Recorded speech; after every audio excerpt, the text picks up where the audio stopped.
Salut, ici Emeline au micro de l'anecdote du dimanche, le podcast qui donne la parole à nos anciens. Lors de ce rendez-vous dominical mensuel, je recevrai des quarantenaires, des retraités et des personnes plus âgées qui ont toutes et tous vécu 1001 vies. Ils me partageront de chouettes anecdotes, des moments marquants qui ont changé leur cours de leur vie et des événements plus durs desquels ils ont dû se relever. Mais surtout, les leçons de vie qu'ils en ont tirées. Le but de ce podcast, c'est d'offrir une oreille attentive aux générations de nos parents et grands-parents et de reconnecter les plus jeunes à leurs anciens en leur prouvant qu'on s'enrichit bien plus aux côtés des siens qu'en restant sur son téléphone. Bonne écoute!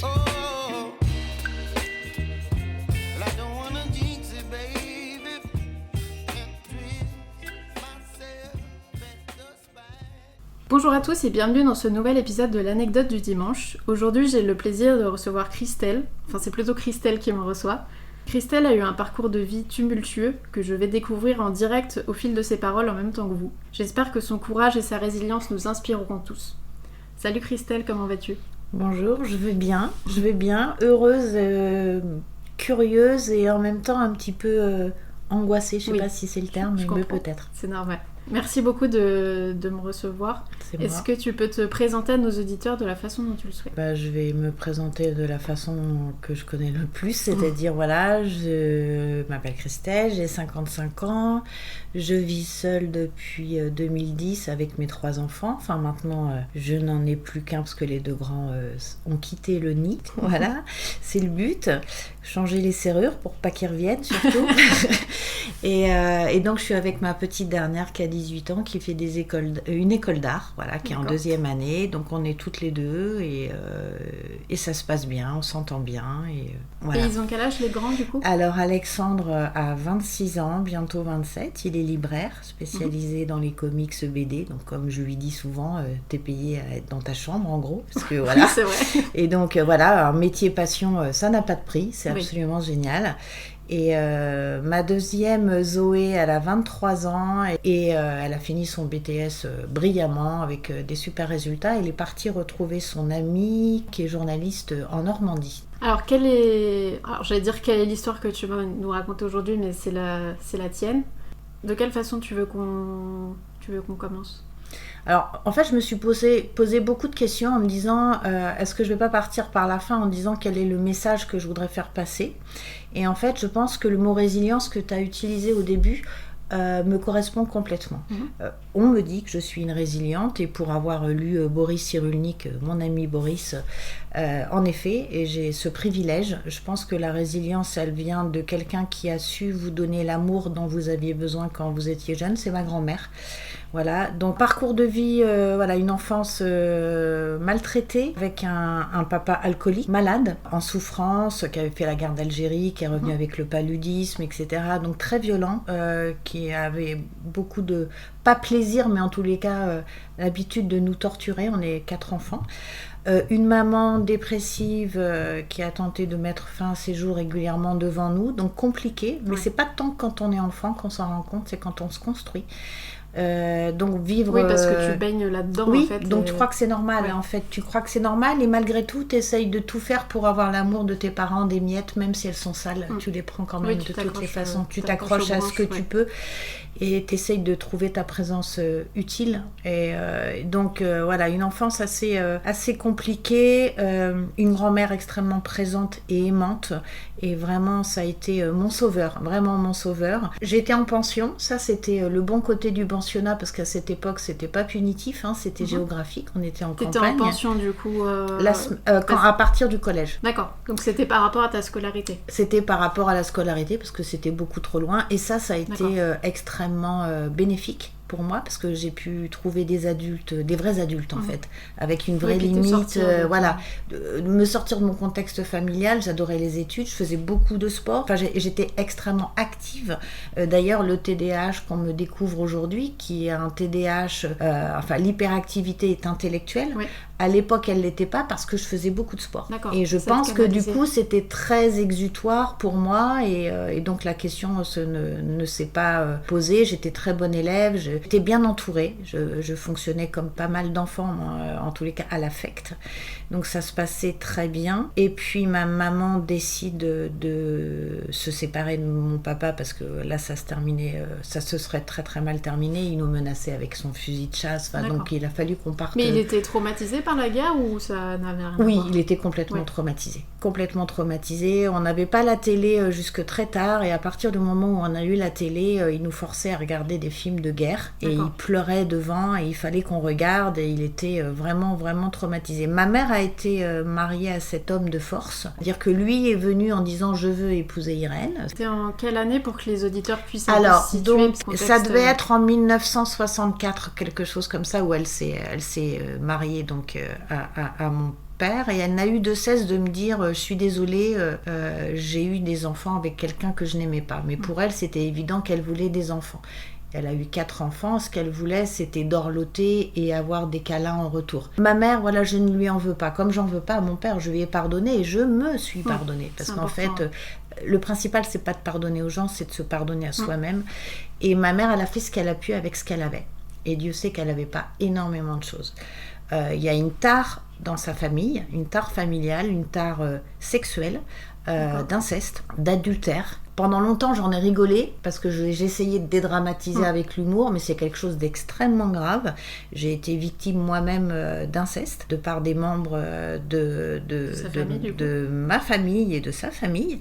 Des choses sur lesquelles j'ai essayé de poser des mots et je crois que le pire c'est quand on pose les mots et qu'on se rend compte qu'on dérange. Et est-ce que de poser des mots dessus tu réalises pas la gravité aussi, là où à l'époque tu essayais de dédramatiser Alors en fait la gravité elle m'est pas apparue sur l'acte en lui-même, même si c'est traumatisant et que de toutes les façons je suis traumatisée, c'est de voir la réaction de la personne en face, entre autres ma mère par exemple, qui, on sent, n'est pas là pour vous protéger. Après, j'ai compris par la suite qu'elle avait vécu des choses elle-même.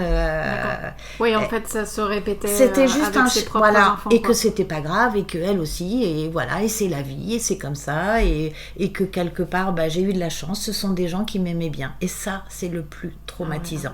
Pour elle, c'était normal, quoi. Oui, voilà, c'est le schéma habituel. Il y avait que ma grand-mère qui était très secrète et à qui j'en parlais. Et en fait, le réconfort, mais le plus bienfaiteur qu'elle pouvait me donner, elle me prenait dans ses bras, elle me serrait très fort. Ça voulait dire énormément de choses. Excuse-moi, ça m'émeut beaucoup. Je comprends. Parce que c'était vraiment quelque chose de... Je savais qu'elle savait. Elle avait un de ses fils qui faisait partie c'était ta grand-mère maternelle. Donc ça a été vraiment mon sauveur. Je me souviens que parfois quand avec mon père et ma mère on allait chez ma grand-mère manger, je faisais semblant de m'endormir parce que je savais qu'on allait me laisser dormir chez ma grand-mère. Et ça c'était Et même encore maintenant, quand je me sens en difficulté ou quoi que ce soit, c'est le refuge, c'est me blottir dans les bras de ma grand-mère qui est décédée, mais qui est là encore plus que jamais, quoi. Et donc voilà. Donc oui, en effet, c'est qu'il y avait de plus traumatisant, c'est de voir ça dans les yeux de ma mère, de me rendre compte que j'avais envie qu'elle abatte tout, qu'elle me défende, qu'elle dise mais enfin c'est horrible. Et ouais, en fait, une maman louve, quoi. Voilà. Et je me suis pas du tout sentie protégée, pas bienvenue sur Terre. Je me suis posé des questions, ça a commencé à me travailler dans mon adolescence. Quand ma maman a décidé de quitter mon père, on est partis comme des cow-boys. Hein. Mon petit frère était caché dans un sac de linge sale. Ah oui. Enfin, on est partis en plein milieu d'une journée où ma sœur et moi, on était à l'internat parce qu'il fallait absolument pas que mon père nous voie parce qu'il était défendu par tout le village. Oui, c'était quitter les lieux sans que personne vous voie. Voilà, surtout que personne nous voit, parce que sinon ça aurait été absolument dramatique. Ma mère était allée voir à l'époque la gendarmerie en disant est-ce que vous pouvez au moins enlever les armes de mon mari, parce qu'il avait un fusil de chasse, il avait le droit, il était chasseur. Heureusement, c'était le chasseur le plus maladroit de la planète, donc il tuait aucun animal. Donc ça, c'était le bon côté des choses. Et il avait un cran d'arrêt qu'il s'était fabriqué en Algérie et qui était sous son oreiller toutes les nuits. C'est quoi un cran d'arrêt du coup? Un cran d'arrêt, c'est une arme qu'il s'était faite lui-même, en fait un couteau. D'accord. Un couteau arme blanche, en fait. Oui, parce que dans sa tête, il était encore là-bas. Et d'ailleurs, ma mère qui n'avait, j'allais dire, pas suffisamment de pudeur, mais si, je tiens à le dire, elle avait absolument aucune pudeur.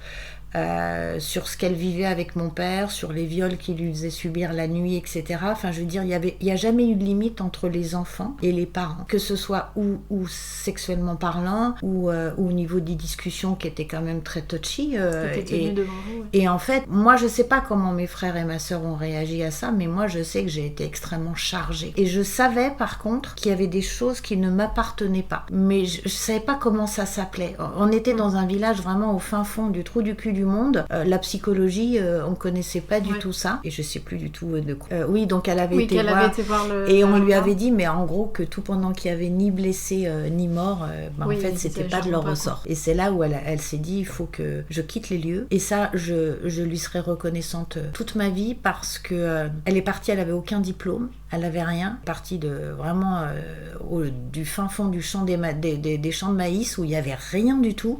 Elle a pris la voiture et on est arrivé en plein Paris. On a été. Vous étiez dans quelle région à la base ? On était en Normandie.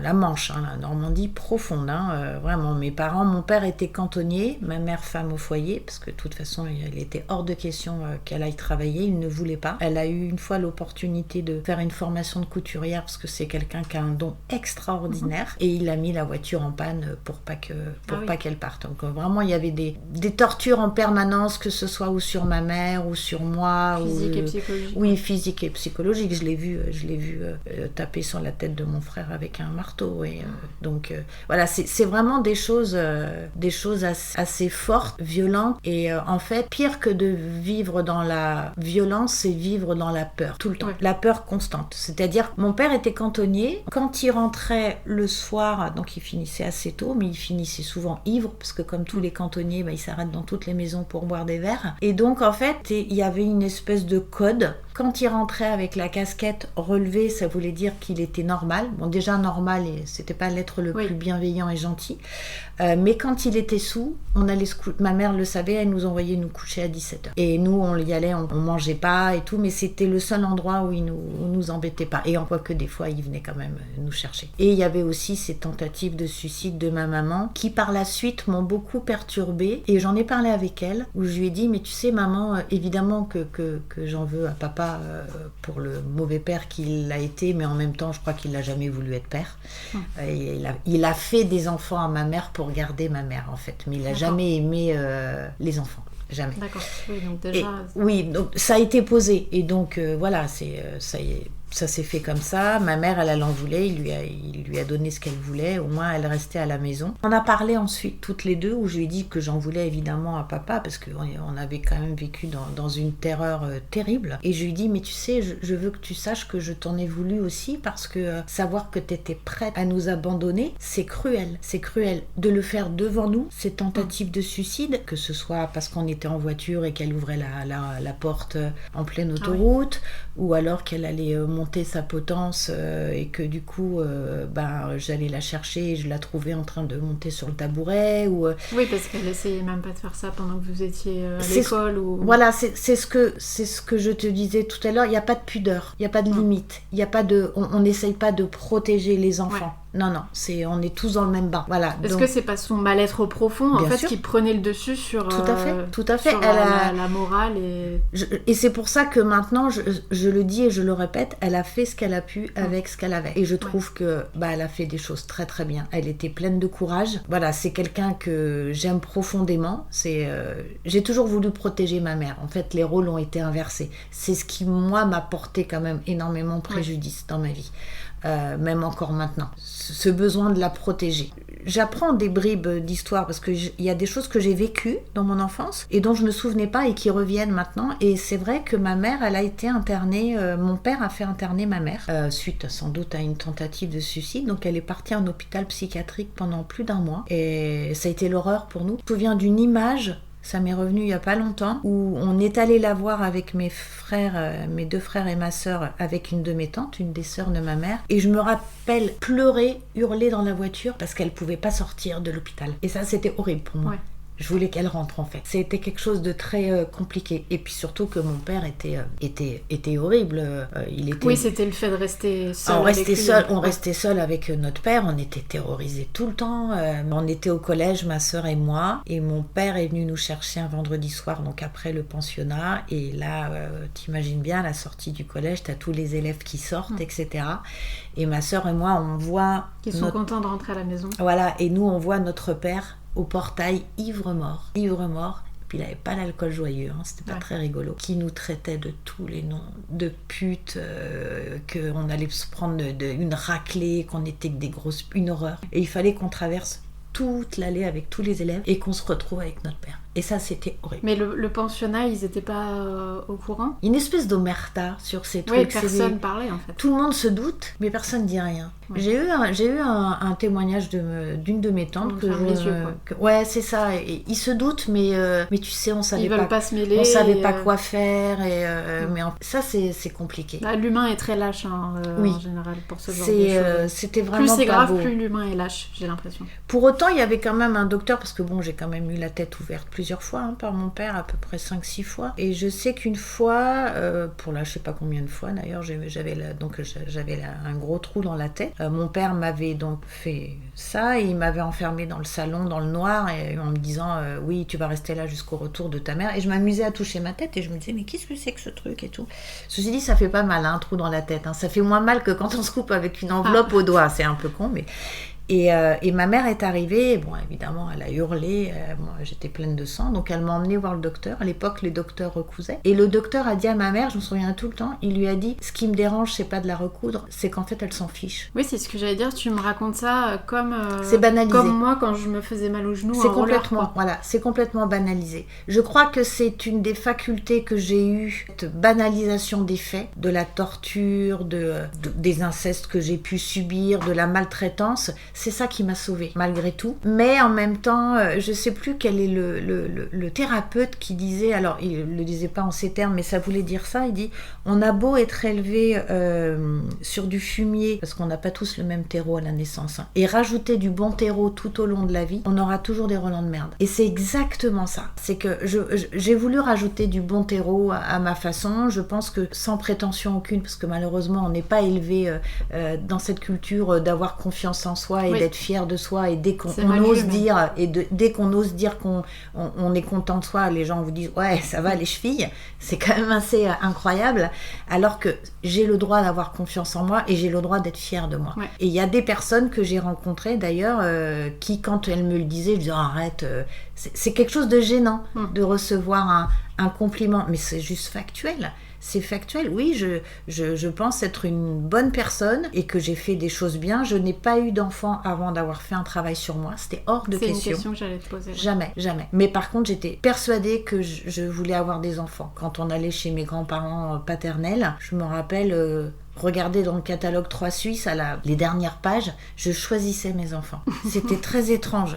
Non, mais vu comme je le dis, ça peut paraître horrible, mais en fait, je voulais un garçon, 2 filles. En plus, je lisais chez mes grands-parents Télé Z ou Télépoche à l'époque, et à la fin, il y avait une petite BD qui s'appelait Arthur et Zoé, et je m'étais dit, je veux les appeler Arthur et Zoé. En fait, bon, c'est Alexandre et Zoé. Et Marie est arrivée ensuite. Donc du coup, c'était un juste milieu et on n'a pas appelé... T'as vraiment eu un garçon et 2 filles. Voilà. Et je n'ai pas appelé Alexandre Arthur parce qu'à l'époque, c'était le buzz de Arthur, l'animateur, et je n'ai jamais accroché avec cette personne. Je n'ai pas dit que c'était une mauvaise personne, c'est moi qui... Voilà. Alors qu'en vrai, il s'appelle Jacques. Donc, En plus, donc... donc il a pourri ton prénom pour rien. Oui. Merci Arthur. Parce que il y en avait trop d'Arthur. Alexandre...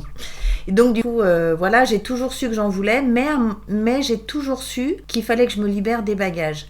Je me rappelle du moment où j'ai libéré mes premiers bagages. On habitait avec ma mère, je suis allée au planning familial. On m'avait parlé du planning familial, parce que j'avais jamais entendu parler de ces trucs-là. J'y suis allée, je me rappelle avoir rencontré la secrétaire, qui m'a vu venir un peu blasée. Tout de suite, elle me dit oui, qu'est-ce que tu veux en gros, c'est quoi là ?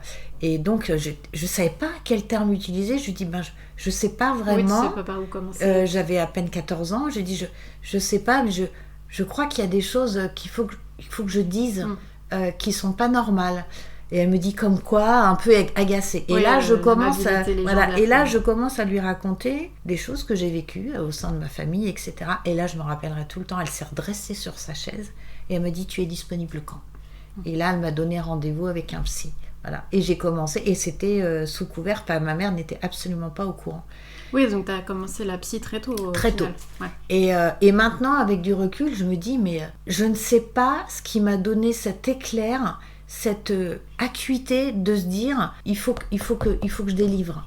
Et je me dis, mais merci, quoi, l'univers, voilà, j'ai une force. Peut-être un instinct de survie ou... Certainement. Et en tous les cas, ça a toujours été ma grande force. C'est-à-dire que dès que je sens qu'il y a quelque chose qui commence à polluer et que je ne veux pas polluer mon environnement avec ça, ou qu'il y a des comportements des autres qui commencent à me tirailler, je ne rejette pas la faute sur les autres. Je me dis tout de suite, tiens, comment ça se fait que ça te tiraille à ce point ? Quel est le point que tu as besoin de travailler ?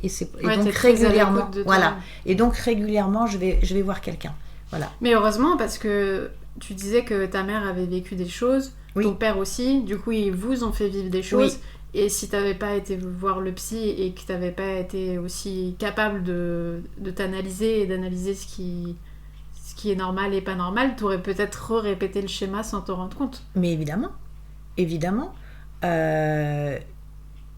Et ça aurait été un cercle perpétuel en fait. Oui, ma sœur par exemple, avec laquelle je n'ai plus du tout de contact, on n'est pas fâchés, hein, c'est juste que je crois que dans cette famille, avec mes frères et sœurs, nous réunir, ça serait faire revivre des mauvais souvenirs. Donc en fait, on a décidé chacun de vous protéger en restant éloigné. Chacun à sa façon, et ma sœur, elle a reproduit exactement le même schéma. C'est-à-dire qu'elle s'est mariée avec quelqu'un qui était physiquement le portrait craché de mon père, et en fait qui a un gros problème avec l'alcool, tous les deux. Okay. Oui, parce qu'elle n'a pas vu. C'est sa façon à elle. C'est sa façon à elle, je pense, de mieux vivre. Je ne sais pas, on n'en a jamais parlé. C'est vraiment, on ne parle jamais de ces sujets-là. Mon frère aîné, alors mon petit frère, c'est peut-être encore une autre histoire, mais ça pourrait ressembler à mon frère aîné. Eux, ils se sont carrément réinventés en passé. Ouais. Et ça, je lisais il n'y a pas longtemps, c'est assez courant. C'est-à-dire, c'est faire un déni du passé. Et donc, pour eux, notre père était absolument génial. Il les emmenait... moi, j'ai appris il n'y a pas longtemps par mon petit frère qui est venu à la maison. Je suis là pour mon petit frère quand il vient de temps en temps. Enfin, mon petit frère, il a bientôt 50 ans. Enfin, il a 50 ans d'ailleurs, mais ça reste quand même mon petit frère. Mais on n'a pas de lien. Les liens du sang pour moi, voilà, ça n'existe pas. Hein. On n'est pas obligé de s'aimer, c'est pas vrai. Hein. En tous les cas, moi, c'est ce que je pense et je le vis, quoi. Et en fait, il me disait, tu te rappelles quand papa il emmenait Loïc, donc c'était mon grand frère, quand papa il emmenait Loïc au foot, je dis mais c'est jamais arrivé. Mais du coup, c'est des choses qui ne sont jamais arrivées ou c'est des petites bribes de moments positifs qu'il a extrapolées? Jamais. Oui, donc c'est le cerveau qui invente totalement des choses en fait. En fait, il a besoin de se... Alors, je pense que les garçons ont besoin de s'identifier aussi un petit peu à un père, d'avoir un père maltraitant. Mon frère aîné, il était détesté de mon père. Si nous, il paraît que j'étais la préférée, donc t'imagines les autres. Oui, il était détesté. À un moment donné, je ne sais plus quel âge il avait, mon grand frère. Bon, c'était très peu de temps après que ma mère divorce. Donc mon grand frère a un peu plus de 4 ans de plus que moi. Il devait avoir 16-17 ans. Il avait les cheveux longs. Alors déjà, c'était horrible pour mon père qu'il ait les cheveux longs. C'était l'époque des cheveux longs, non? Oui, mais on est en Normandie. Mon père est pro-militaire. Donc les cheveux longs, pour lui, c'était pas possible, quoi. Okay. Je pensais que tout le monde avait les cheveux longs à cette époque-là. Non. C'était... Et pour mes frères, je pense que c'était compliqué. Pour mon grand frère, surtout, en tous les cas. Et il s'était enfermé dans la salle de bain avec ma mère parce qu'il voulait les cheveux frisés. Et donc, du coup, elle devait essayer de lui faire des boucles dans la salle de... Ouais, le truc horrible où ça pue dans toute la pièce, où si t'arrives encore à avoir des cheveux après avoir mis le produit, t'as de la chance. Et je me rappelle que donc il y avait un couloir, la salle de bain, je savais que ma mère et mon frère étaient dans la salle de bain, et au moment où je sors de ma chambre, je vois mon père avec le fusil de chasse qui attendait derrière la porte. Qui attendait ton frère. Et qui me disait, et qui attendait que mon frère sorte pour le déglinguer. Et c'est hallucinant en fait comment là, je te raconte les choses, mais en fait c'est factuel. Hein, et je crois que c'est ça qu'il faut, c'est les raconter de façon factuelle. Les émotions sont plus là en fait. Et je suis sortie de la maison et j'ai été criée par la fenêtre de la salle de bain à ma mère en disant « Maman, fais attention, il y a papa... comme quoi j'en avais pas si peur que ça, ou alors je m'en foutais. Il y a papa qui attend de l'autre côté avec le fusil pour tuer Loïc. C'est fou parce que tu avais une maturité... Et ben en fait c'est en te racontant que je me rends compte. Ouais. Et d'ailleurs elle a fait sortir même mon à ton frère. jeune âge, tu réalisais ce qui était en train de se passer, t'avais le réflexe de te dire ok c'est pas normal, il faut que j'aille les prévenir. Oui. Mais alors c'était... que à cet âge-là on est passif quoi. Ben, je sais pas si on l'est tant que ça en fait. Hein. Ouais. Tu penses qu'il y a un instinct primitif qui prend le il y a dessus. on vit quand même dans un univers de peur, faut quand même s'entraider. Il y a des choses qui se font pas. On n'a pas le droit de vouloir tuer des gens. On n'a pas le droit. Un père n'a pas le droit de vouloir tuer son enfant. Il y a quand même des choses, même si on te les apprend pas, tu le sais instinctivement. Un animal le sait. Oui, c'est ça, c'est l'instinct. C'est l'instinct Animal qui prend le dessus. Pour autant, il faut oser le faire. Et moi, en fait, je crois que j'avais pas peur de mon père. Au bout d'un moment, j'en avais plus peur. Je m'en foutais. Ma mère me disait que je lui avais tenu tête une fois. J'ai eu une paralysie faciale. Bon, en fait, j'ai eu énormément de choses. Hein. Évidemment, le corps, ce qui ne sort pas par la bouche, c'est le corps qui parle. Donc, j'ai eu une paralysie faciale. Ma mère est venue me chercher en pension. Donc, je suis revenue à la maison. J'avais la bouche qui tombait, etc. Donc, c'était assez impressionnant. Et je me rappelle, elle me dit... va voir ton père, il est dans son lit, mais va le voir quand même. Je voyais pas l'intérêt, et donc il était ivre-mort dans son lit. C'est absolument pas drôle, hein, mais j'étais en 6e, et donc j'avais 10-11 ans. J'arrive dans la chambre, alors bon, je pleurais parce que j'étais déformée. C'était horrible pour moi d'être déformée. Et il était dans son lit, il me regarde, il me fait « tu te drogues ?» Enfin, un truc, et il s'est pas levé, et il s'en foutait, et donc c'était étrange en fait. Ouais, en fait, tout le monde était détaché de ce qui se passait, quoi. Oui, tout le monde était détaché. Ma mère, elle savait que mon père était quand même violent, mais elle me disait quand même, va dire bonjour en gros à ton père. C'est fou quand même. Hein. Mais elle en avait tellement peur que du coup, elle faisait comme si tout était normal, ou bien elle en avait pas peur et du coup, elle agissait effectivement. Elle en avait peur. Ouais. On en parle de temps en temps, mieux maintenant. On est plus proches. J'arrive à être plus câline avec elle. Et elle aussi. Et elle me dit, mais en fait, j'avais peur de ton père. Parce que la nuit, il faisait des cauchemars de la guerre d'Algérie, il lui donnait des coups de poing. Donc il était quand même assez violent. Parce qu'elle a eu un père dur, mais il y a eu une époque où les parents étaient durs, elle était à la campagne, etc. Je lui dis, oui maman, il était dur, mais il était juste, il vous a jamais frappé. Et elle me dit, non, tu as raison. Il nous prenait sur ses genoux, au coin de la cheminée, il nous chantait des chansons un peu paillardes, parce qu'à l'époque c'était un petit peu ça, mais ils ont des très bons souvenirs, ils étaient 13, mais ils avaient des très bons souvenirs. Je lui dis, maman, nous on a vécu dans la terreur. Je dis, je te dis pas ça pour te responsabiliser, je veux juste que tu comprennes. On a été élevés dans la terreur. C'est que la terreur. Mon père m'a forcée à jouer de l'accordéon. Et je ne voulais pas, hein, c'était vraiment l'instrument, je ne voulais pas. Hein, il n'y avait pas moyen. Hein, c'était encore la guitare, le piano. Non, c'était l'accordéon. Il voulait que je joue de l'accordéon. Et tous les dimanches, il y avait un repas chez ses parents à lui, avec tout le monde, où je chantais. J'adorais chanter. Et là, il m'a dit, tu vas jouer de l'accordéon. Donc, il avait trouvé une personne qui me donnait des cours qui étaient... horrible, elle était dure, elle me tapait sur les doigts et tout, et mon père restait tout le temps là. Bon, j'ai appris par la suite que c'était une de ses maîtresses, qu'il avait beaucoup de maîtresses aussi. Et malheureusement, j'étais douée. Malheureusement et heureusement, c'est-à-dire que je crois que dans la musique, j'ai trouvé un échappatoire. Ouais, ma bulle. Et en plus, chose qui était exceptionnelle, c'est que quand je m'entraînais à l'accordéon, mon père ne venait pas m'emmerder en fait. Oui, donc en fait c'était vraiment ta bulle de sécurité, donc, même si t'aimais pas, tu te mettais à fond. C'est pas grave, du coup comme je m'entraînais vachement, j'étais douée. Oui. C'était horrible, en fait je m'en sortais plus. Et en fait du coup il m'inscrivait à des concours, et il y a une photo, je descends le podium avec ma coupe et je fais la gueule. Ouais, parce que c'est horrible pour moi. Rien à faire de l'accordéon. C'est horrible, et je me dis ça va durer combien d'années comme ça quoi. Et donc j'avais récupéré l'accordéon de mon oncle, donc j'étais quand même assez jeune, hein, j'avais récupéré récupéré l'accordéon de mon oncle, j'avais 8-9 ans. Ah oui, la vache, parce que c'est physique. C'est très lourd, quand même, ouais. Et donc, pour la petite histoire, enfin, qui n'est pas si petite que ça, on va manger chez mes grands-parents, et là, Non, on va reprendre depuis le début. Voilà. La veille, on va à la plage avec mon père.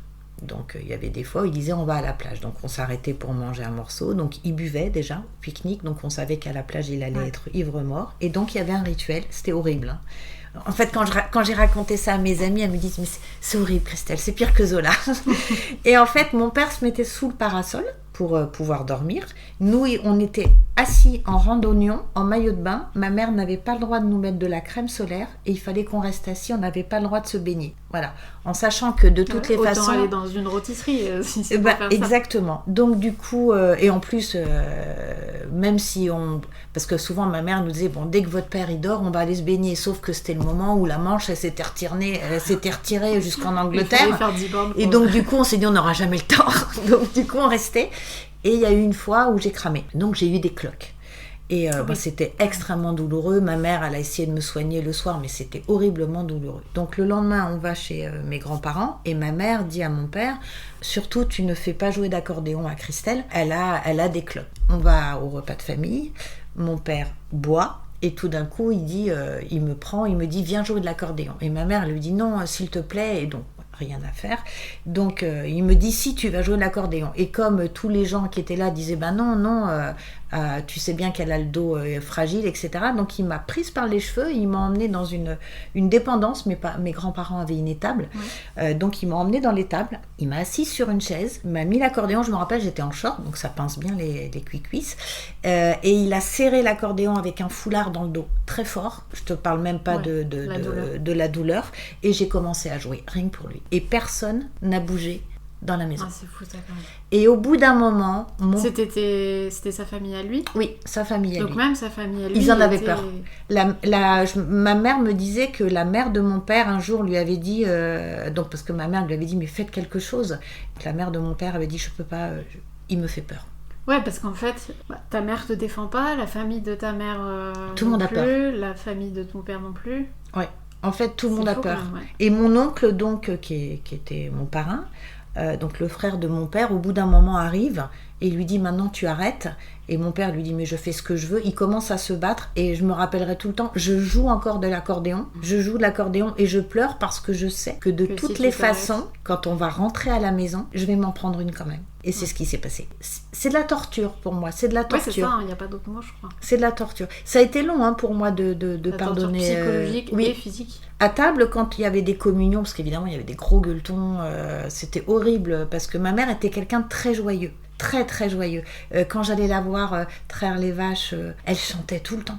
C'est marrant, non mais c'est particulier parce que tu disais qu'elle a toujours été dépressive et suicidaire. Oui. Et d'un autre côté, elle chantonne. Enfin, c'est... Elle a toujours été comme ça. Ouais. Je pense que j'ai un peu hérité de ça. Le côté un peu... Je sais pas si ça s'appelle la dépression chronique ou je ne sais trop quoi, mais c'est toujours là. C'est des phases dépressives. Ouais, c'est des phases dépressives. Et quand on touche le fond, on est bien down. On arrive à creuser encore. Mais par contre...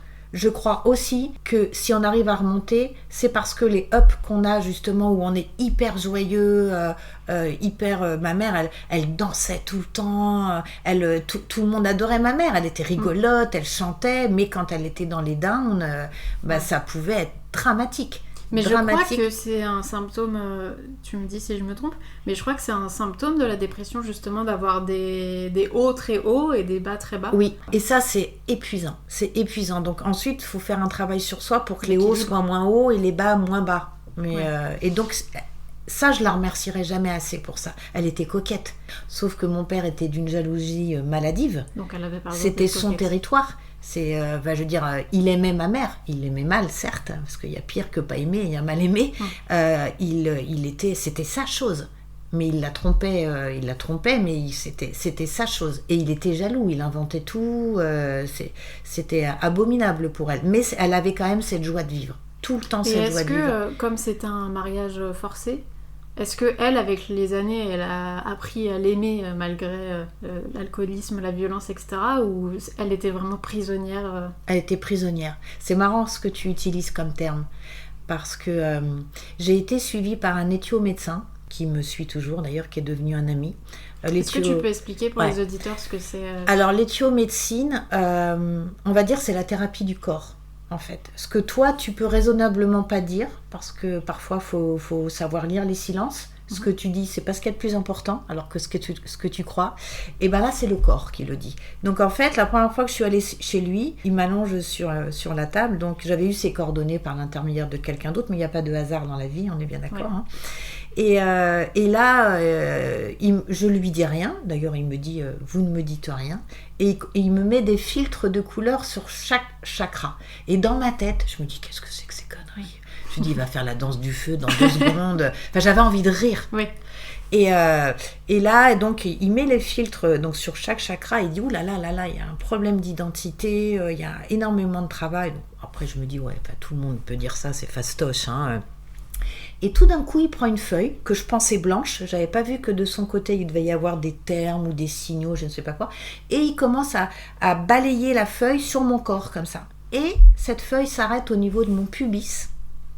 Et là, il dit waouh! Et il dit alors là, inceste. Il voit 3 incestes. Et il me dit qui? Alors là, j'ai arrêté de rigoler carrément. Et là, je fais ok, lui, c'est mon sauveur. Et c'est mon sauveur parce que je me suis dit, il y a des choses que je ne sais pas, que j'ai enfoui, mais mon corps, lui, il sait. Donc du coup, la meilleure façon de me sauver de ça, ça va être mon corps qui va m'aider. Parce qu'on a des cellules qui sont imprégnées, donc il fallait faire tout un travail de reprogrammation. Ça a duré 20 ans, comme ça, où régulièrement il me voyait et il m'aidait. Et c'est lui qui m'a dit, il y a une grosse star dans ta famille. Et il m'a dit, c'est pas quelque chose que tu vas reproduire parce que justement tu es là. Et il m'a expliqué, il m'a dit tu as un pouvoir de guérison et de transformation qui est impressionnant.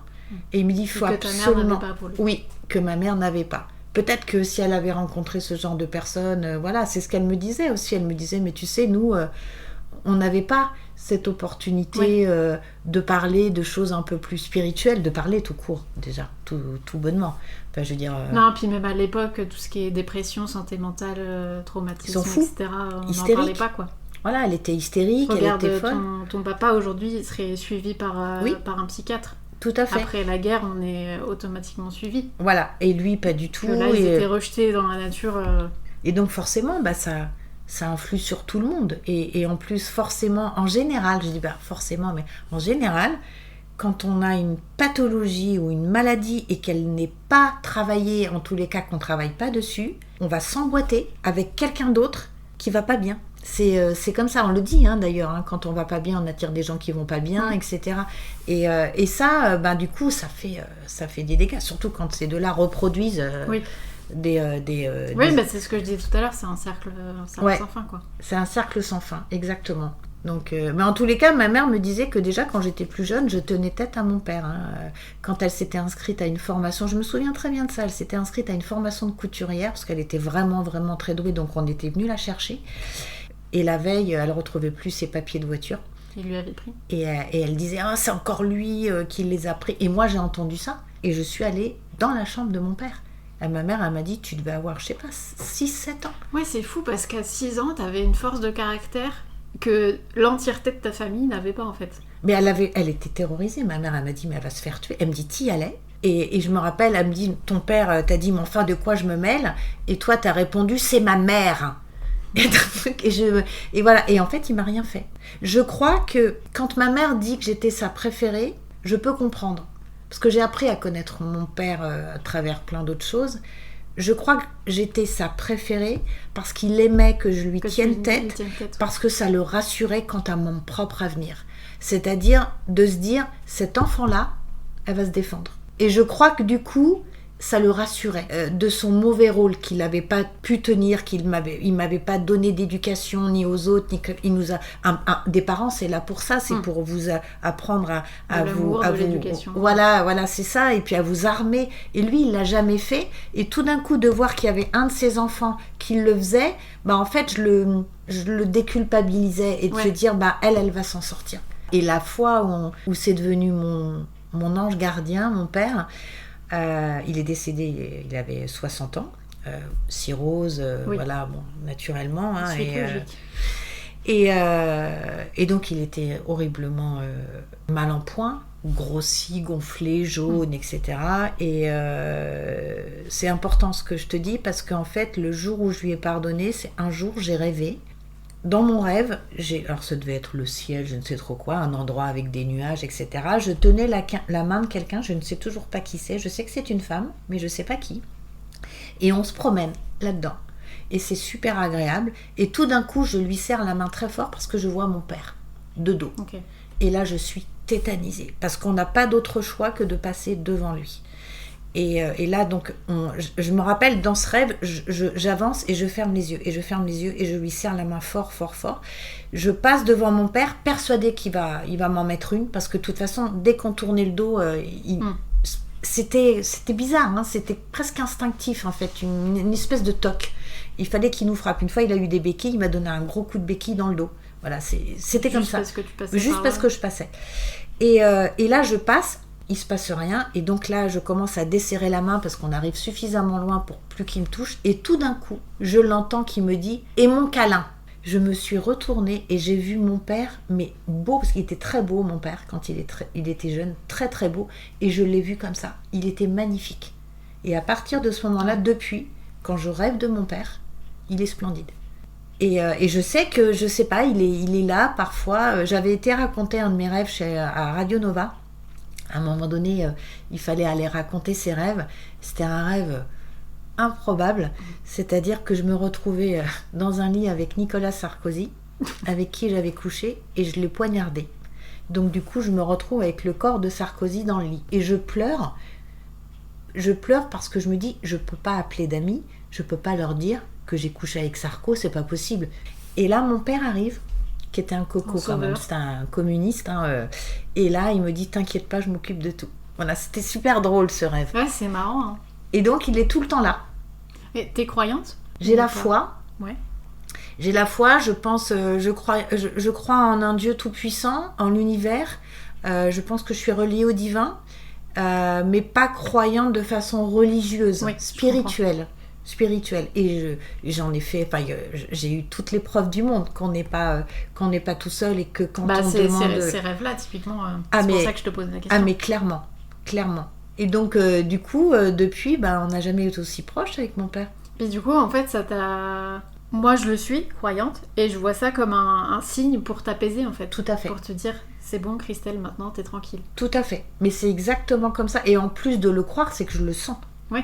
Je le sens. D'ailleurs, là, parce que bon, dans ma vie professionnelle, c'est catastrophique. Hein. Enfin, je veux dire, je m'ennuie, donc je change tous les 2 ans. Je prends des jobs bien en dessous de mes capacités parce que j'ai pas confiance en moi, et forcément je m'ennuie parce que je comprends très vite. Et enfin, c'est compliqué. Mes études ont été compliquées. J'ai été punk pendant longtemps, donc voilà, je me suis bien, comme on dit, sabordée ou sabotée, je sais plus quel est le terme. Les deux sont corrects, je crois. Et là, en fait, c'est drôle parce que là, je travaille dans un établissement catholique, privé catholique, et je n'ai jamais été aussi en paix avec moi-même que depuis que je suis dans un établissement catholique. Déjà parce que les personnes sont extrêmement gentilles, bienveillantes, que quand il m'arrive de m'absenter, ils me prennent tous de mes nouvelles, et quand je reviens, je suis pas pointée du doigt. Le burn-out, c'est pas un problème de surcharge de travail, c'est un problème d'environnement humain. Ouais.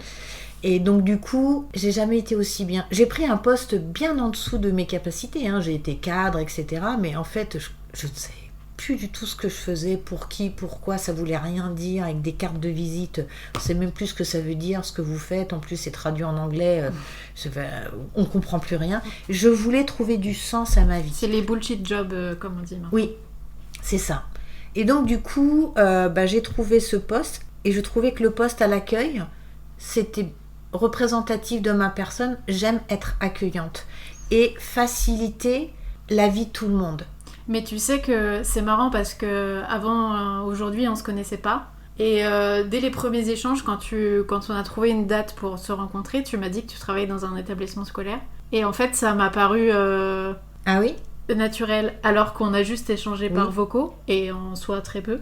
Oui. Mais je me suis dit, bah oui, en fait, c'est logique. Ah ouais? Parce que t'as quelque chose dans l'aura d'accueillant, donc effectivement, je te vois avec des jeunes, je te vois dans l'accueil, C'est ça m'a super. paru tout naturel, en fait. En fait, je suis comblée par ça. Je suis comblée par échanger, apprendre des autres. Apprendre des autres. Et à chaque nouvelle journée, je me dis, ça va être génial parce qu'il y a forcément quelque chose que je vais apprendre. C'est-à-dire, la pire des choses que tu peux vivre, elle n'est jamais pire. T'en tires tout le temps quelque chose de bon. Je trouve que la vie, elle est magnifique là-dessus. Et pourtant, Dieu sait que même encore maintenant, il y a des choses voilà, où je suis en souffrance. Et voilà, c'est un combat ouais, continu, j'ai pas de filtre. J'ai pas de filtre. Alors, j'ai pas de filtre pour parler, mais j'ai pas de filtre pour recevoir non plus. Ça, j'apprends quand même à me protéger. Pour parler, j'apprends à modérer un peu. À chaque fois, je me dis, bon, Christelle, ça, ne le dis pas. Ma mère me le disait souvent. Essaye de garder des choses pour toi. En fait, je suis tellement contente des fois que je suis dans le partage. Alors, moi, j'avais une métaphore que j'avais dit à une amie il y a quelques années. Je ne sais pas si elle nous écoutera. C'était en hiver, on était sous la neige, en pleine nuit, en train de discuter, tu sais, pendant des heures. Ouais. Et je lui disais qu'en fait, moi, mes amitiés, je les voyais comme avoir un crocodile, un tout petit croco, que je nourris. Et au fil des années, il grandit grâce à la nourriture que je lui apporte. Ouais. Et une fois qu'il est assez gros, il me bouffe. Oui.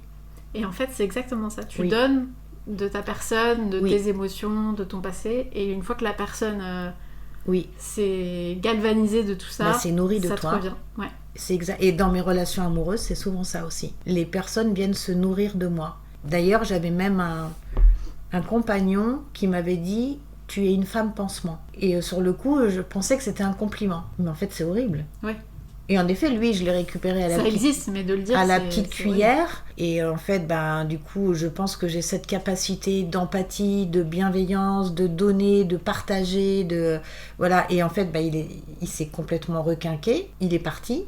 Il est parti requinqué. Au moment où il m'a quitté, j'apprenais que le père donc il m'a quitté pour aller faire sa vie avec une femme et avoir un enfant. C'est pas rien ce que je vais te dire. Au même moment, j'apprends que le père de mes enfants va avoir un enfant avec une autre femme. Alors je savais qu'il était avec une autre femme, on s'entendait très bien jusqu'alors. Et je déclenche un cancer du col de l'utérus. J'ai tout de suite compris. Parce que justement, la médecin m'a dit, fais attention aux mots, aux maladies, au nom de la maladie, l'endroit, le moment. Et il me dit, 50% de la compréhension de ça, c'est qu'un 50% du soin. Et j'ai tout de suite rédigé un courrier en disant je comprends, je suis en train de tuer mon organe reproducteur, je sers plus à rien, etc. Et en fait ça a été éradiqué hyper rapidement. Oui, j'allais te demander à quel stade c'était, parce que maintenant c'est très bien soigné. C'était en 2014. Bon, après j'ai eu un cancer de la peau. Et avant, on m'avait trouvé une tumeur, une tumeur au niveau du rectum. Une tumeur qui s'appelle carcinome endocrine. Et c'est là où l'éthiomédecin d'Annecy m'avait dit fais attention au terme. Carcinome au niveau du rectum, il me dit tu vas trouver toute seule. Et j'ai tout de suite trouvé. En fait, c'est pas vulgaire ce que je vais dire, mais l'endroit, c'est derrière. Carcinome, il y a le mot homme. J'allais dire c'est fou parce que les deux cancers sont dans cette zone-là. Bien sûr. Et puis le carcinome au niveau du rectum, c'est un petit peu en avoir marre de se faire enculer par des mecs, quoi. On va y aller par 4 chemins. Le cancer du col de l'utérus, c'était tuer mon organe parce que je servais plus à rien, puisque les hommes que j'avais eus avec moi, en fait, faisaient leur vie ailleurs avec d'autres femmes, etc. Donc ça a été, il était agressif. Je suis arrivée presque au stade 4, mais je sais pas comment te dire. Je me rappelle que j'avais rendez-vous à la clinique. Et je devais avoir les derniers résultats avant de commencer le protocole, etc., avant l'opération, tout ça. Et le chirurgien n'avait pas reçu les résultats. Je ne peux pas t'expliquer. Je savais que ça allait. Impossible de savoir. Je le savais, c'était en moi. Donc je suis arrivée complètement confiante. Et il me dit, écoutez madame, on n'a pas reçu vos résultats, je vais être obligée d'appeler le labo. Je dis oui. Je dis mais je sais que tout va bien. Il me dit j'admire votre optimisme, mais bon quand même. Tu croyais pas, en fait. Et il me dit mais là quand même, excusez-moi, moi c'est mon domaine. C'est rare quand il dit c'est soignable, il n'y a pas du tout de souci, mais là non. Il appelle le labo et je me rappelle, il dit au labo, il dit oui, mais enfin là, ça peut être quand même une erreur de lecture. Ou alors là, c'est une erreur de dossier. Et il raccroche. Et il me dit, écoutez, la personne que j'ai eue, je pense qu'il y a une erreur. Elle me dit que les résultats sont revenus presque normaux, qu'il n'y a plus rien. Il me dit, c'est pas possible. C'est pas possible, j'ai jamais vu ça. Donc il me dit, à mon avis, il me dit, je suis désolée, hein. Il me dit, je veux pas casser votre optimisme, mais je pense que c'est ou une erreur de lecture ou une erreur de dossier. Et la gynéco, elle m'a envoyé mes résultats, je l'ai encore, hein, avec un post-it. Bravo. Rendez-vous dans 6 mois pour un contrôle. C'est fou, hein. C'était un truc de fou, je le savais. Bon, après, j'ai déclenché un cancer de la peau. Je me suis dit. Mais on dit que le cancer se déclare parfois suite à des chocs émotionnels. Oui. Est-ce que c'est pas en fait tous les chocs émotionnels que tu vivais quasi quotidiennement qui se sont déclenchés? Tout à fait. Mais je pense, oui. Je pense. Et puis, il y en a qui vont se déclencher... Qui sont là depuis longtemps, mais qui vont être tout d'un coup, qui vont émerger à un moment donné. Donc moi j'ai un corps extrêmement réactif, ça je le sais, mais alors il est réactif pour déclencher, mais il est très réactif pour s'auto-guérir. J'ai cette faculté, c'est sans prétention aucune, hein. Par contre les soucis cognitifs, etc., c'est plus compliqué. C'est plus compliqué. Et par rapport à tout ce que tu as vécu, le fait d'être confronté à peut-être la mort par rapport à ton père qui vous menaçait avec des armes à feu, est-ce que du coup t'avais peur ou tu voyais ça comme un combat supplémentaire en fait? Aujourd'hui, une personne lambda qui a un cancer, tu penses tout de suite à la mort, tu penses tout de suite au pire en fait. Jamais. En plus, j'ai jamais pensé au mot combat, jamais de la vie. Tu te bats naturellement. C'est pas du tout en me disant il va falloir que je sois forte et tout. Ma mère utilise ces termes, combat, piège, guerre, tous des mots de guerre. C'est pas rien le vocabulaire dans le vocabulaire de quelqu'un, enfin dans les paroles de quelqu'un. Si par exemple il répète régulièrement un mot, une phrase, c'est très important de revenir dessus. Jamais, mais même pas une once de peur. Jamais. J'ai commencé à comprendre que je pourrais avoir peur en réaction des autres. Parce que les autres, du coup, avaient les peur autres en me disant mais t'inquiète pas, on est là et tout. Mais je suis même pas inquiète. Je peux pas expliquer. Je n'ai pas peur de la mort. J'ai peur de la mort des autres, de mes enfants en l'occurrence. Ça, par contre, c'est une terreur pour moi. En fait, il y a des gens. Alors déjà parce que j'ai eu souvent des idées suicidaires, même encore maintenant, il y a pas longtemps, j'en ai encore eu. Voilà, c'est quelque chose, c'est en moi, c'est comme ça. Mais il y a les gens qui voudraient mettre fin à leur jour, et il y a des gens qui prennent pas soin de leur vie. Moi, je suis toujours un peu en dents de scie entre les deux. Ouais. Voilà. Donc, j'ai jamais eu peur de la mort parce que j'ai pas peur. Enfin, je veux dire, c'est pas comment l'expliquer. C'est pas. Déjà, dans ton discours, on sent que même à 6 ans, t'avais pas peur. Oui, c'est ça. Donc en fait, c'est inné en toi d'être courageuse et de... Ouais, je suis même pas courageuse, en fait, c'est normal. Je sais pas comment expliquer. Oui, parce que en fait, pour toi, c'est inné, mais c'est vraiment du courage, pour le coup. Tu vois, d'aller voir ton père alors qu'il va peut-être te frapper ou pire. Mais je m'en fiche. C'est du courage. Littéralement. Oui. Mais pour toi, c'est naturel parce que... Oui. Ouais, c'est ça. Ça fait partie de la vie. C'est comme on est triste, on va pleurer. Il se passe quelque chose d'injuste, on va acter. Voilà, c'est juste le courant de la vie, mais c'est pas. Je suis pas courageuse. Maintenant, vu de l'extérieur, peut-être que si j'avais une amie je lui dirais t'es super courageuse. Quoique je crois que je n'ai jamais dit à mes amis t'es courageuse. Je leur dis t'es forte. Mais courageuse, je crois que quand on part du principe qu'il nous faut du courage, ça veut dire qu'on doit sortir à un moment donné, prendre du recul et voir le problème. Alors je sais plus qui a dit ça, que pour être courageux, c'est avoir peur et y aller quand même. Oui, c'est ça. Mais en fait, comme toi, tu n'as pas peur, oui. Effectivement, c'est pas du courage. Et tu as peur si tu décides d'identifier. Et c'est là où c'est dangereux. Parce que du coup, soit les personnes, elles se disent « Ok, je suis forte, je dois y arriver », soit elles se disent « C'est une montagne et j'y arriverai jamais ». Donc du coup, j'ai de la chance, moi, de pas avoir cette voie-là. C'est-à-dire que je prends pas de recul. Moi, je me dis pas « Oula, mais tiens, qu'est-ce que c'est ?» Non, j'y vais. Parce que mais c'est encore un instinct de survie, comme on disait tout à l'heure. Je pense que c'est peut-être c'est même sûr, je pense que c'est un instinct de survie. Parce que tu vois, si on prend l'homme de Néandertal à l'époque, il se faisait foncer dessus par un mammouth, il réfléchissait pas tiens, est-ce que je vais me mettre derrière le bosquet ou est-ce que c'est ça. Tu vois, juste il fonçait C'est ça. Pour sauver sa peau, quoi. Et en fait, c'est vrai, je n'ai jamais peur. Mais j'y vais, je réfléchis pas. Ouais.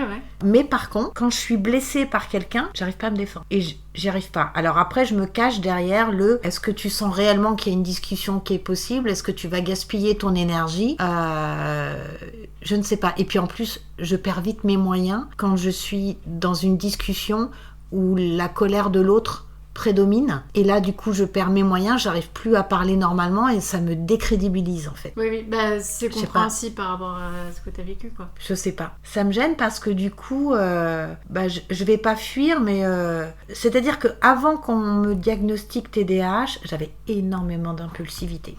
Mais j'aurais pu frapper et tuer quelqu'un. Hein. Quand j'étais très en colère, la mauvaise foi de quelqu'un, l'injustice. Mais j'aurais pu décalquer la tête de quelqu'un et je me suis dit, je peux pas vivre comme ça. Je peux pas. Au boulot, c'était pareil. Hein. Alors, dire des choses à des collègues devant tout le monde en réunion, c'est pas quelque chose qui me pose souci, moi. Hein. Voilà. Et j'ai quand même des difficultés. Donc, je vais m'isoler quand je peux. T'isoler physiquement ou te mettre dans ta bulle ? Les deux. Parce que si j'essaye de vouloir me mettre dans la bulle, mais que la personne, elle est encore là, parce qu'elle doit le sentir, et qu'elle me titille, ma bulle, elle ne suffit pas. Si je ne vais pas m'isoler dans une pièce à l'extérieur, elle meurt. Dans d'atroces souffrances. Quand tu as une belle acuité comme ça, que tu arrives à jongler sur le vocabulaire, à faire attention aux phrases, aux mots, alors après j'ai 55 ans, hein. Si j'avais eu ça à 20 ans, peut-être ça aurait été plus facile dans ma vie quand même, parce que ça a été quand même assez déchirant, on va dire. Bah du coup... quelqu'un, par exemple, qui va te faire des reproches, tu es en train de dire, ouais, il sait pas à quel point il est en train de me parler de lui, là, ou d'elle. Et ça, c'est intéressant quand tu le sais. Après, si la personne, en effet, te dit quelque chose et que tu sens que tu es piqué, c'est génial, parce que tu dis, ah tiens, ça c'est super. Et tu peux la remercier en disant, bah, écoute, je te remercie, parce que là, tu vois, ça m'a... Oui, si ça te pique, c'est qu'il y a quelque chose. Ça m'a fait penser que, du coup, bah, ça, il faut que je le travaille, ce point. Du coup, tu déstabilises tout le monde, parce que tu remercies la personne qui a voulu te faire du mal. Donc, c'est super intéressant. Il faut rebondir, en fait. Il faut rebondir. Alors, je dis ça, t'inquiète, hein, j'ai pas tout le temps la patience. Non, mais c'est bon à entendre aussi pour nos auditeurs. Ouais. Je pense, ouais, parce que on se rend pas compte à quel point on a un pouvoir en nous énorme. C'était un petit chat, alors celle-ci, c'est Madeleine. C'est pas Luigi, hein, pour ceux qui... Ah, d'accord, là, c'est Madeleine. T'entends, Madeleine ? T'aurais pu rencontrer un Luigi. Et donc, du coup, on a un pouvoir... on n'est pas élevé dans cette culture. On est élevé dans une culture de subir la maladie, fétiste, ouais. L'argent ne tombe pas du ciel, donc en fait tu mérites pas, sauf si tu travailles dur, et encore j'en connais qui travaillent dur, qui n'en ont pas plus que ceux qui travaillent moins. Et il y en a qui travaillent pas dur. Voilà, donc en fait toutes ces mauvaises pensées, on est dans des mauvaises pensées. On a le pouvoir de tout faire, il faut le ressentir, il faut y croire profondément. Ça, c'est un truc, c'est compliqué. Je pense qu'intérieurement, je ne m'autorise pas le droit d'avoir de l'argent. Je demande pas énormément d'argent. J'aimerais que ce soit un peu moins compliqué, parce que j'ai vécu des choses extrêmement compliquées. J'ai été victime de 2 erreurs administratives qui m'ont plongée dans le chaos total. J'ai été en dossier de surendettement. Je me suis retrouvée sans salaire pendant 6 mois. Ensuite, j'ai retravaillé 5 mois. De nouveau, j'ai été 6 mois sans salaire. Donc, tu imagines, tu prends... j'ai pas de dette familiale, j'ai pas d'argent de côté, j'ai absolument rien. Donc, j'ai dû faire des prêts, des emprunts revolving, etc. Donc, au bout d'un moment, bah voilà, d'ailleurs, c'est comme ça que je me suis retrouvée à l'hôpital psychiatrique. C'est-à-dire que mes enfants étaient partis chez leur père. Et à un moment donné, je me dis, on va arrêter, parce que qu'est-ce que je peux offrir à mes enfants ? Et je parle pas offrir matériellement, c'est-à-dire que je suis pas bien, j'en peux plus, je suis fatiguée, je suis épuisée, je sais plus quoi faire, je me sens pas aidée.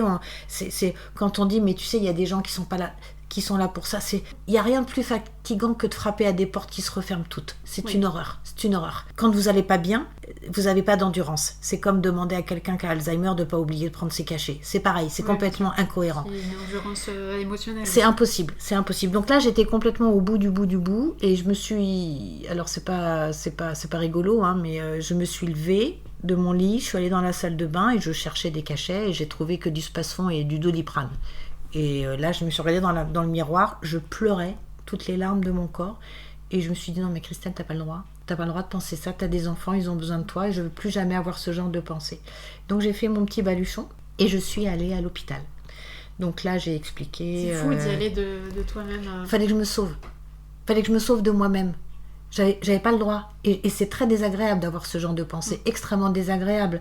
Donc moi, au lieu de me dire je vais passer à l'action, parce que bon, c'est pas si simple que ça que de passer à l'action, hein, quand on dit que les gens sont lâches, waouh. Je crois qu'à un moment donné, on est déconnecté pour pouvoir le faire. Sinon, c'est impossible. Oui. Donc là, j'arrive à l'hôpital, donc voilà, j'explique la situation. Donc là, ils décident de m'hospitaliser. Ils comprennent bien que voilà, il faut me garder pour me sauver. Et donc, je reste 72 heures à l'hôpital. Enfin, c'est le service psychiatrique de l'hôpital. Là, on va vous envoyer dans un hôpital psychiatrique, on va prendre soin de vous, etc. J'y ai cru, hein, mon Dieu. Vol au-dessus d'un nid de coucou, mais absolument pas une caricature. Absolument pas, pour ceux qui l'ont vu. J'ai halluciné. Et d'ailleurs, merci Jack Nicholson, parce que j'ai fait exactement ce qu'il fait, à savoir cacher un cachet dans la joue.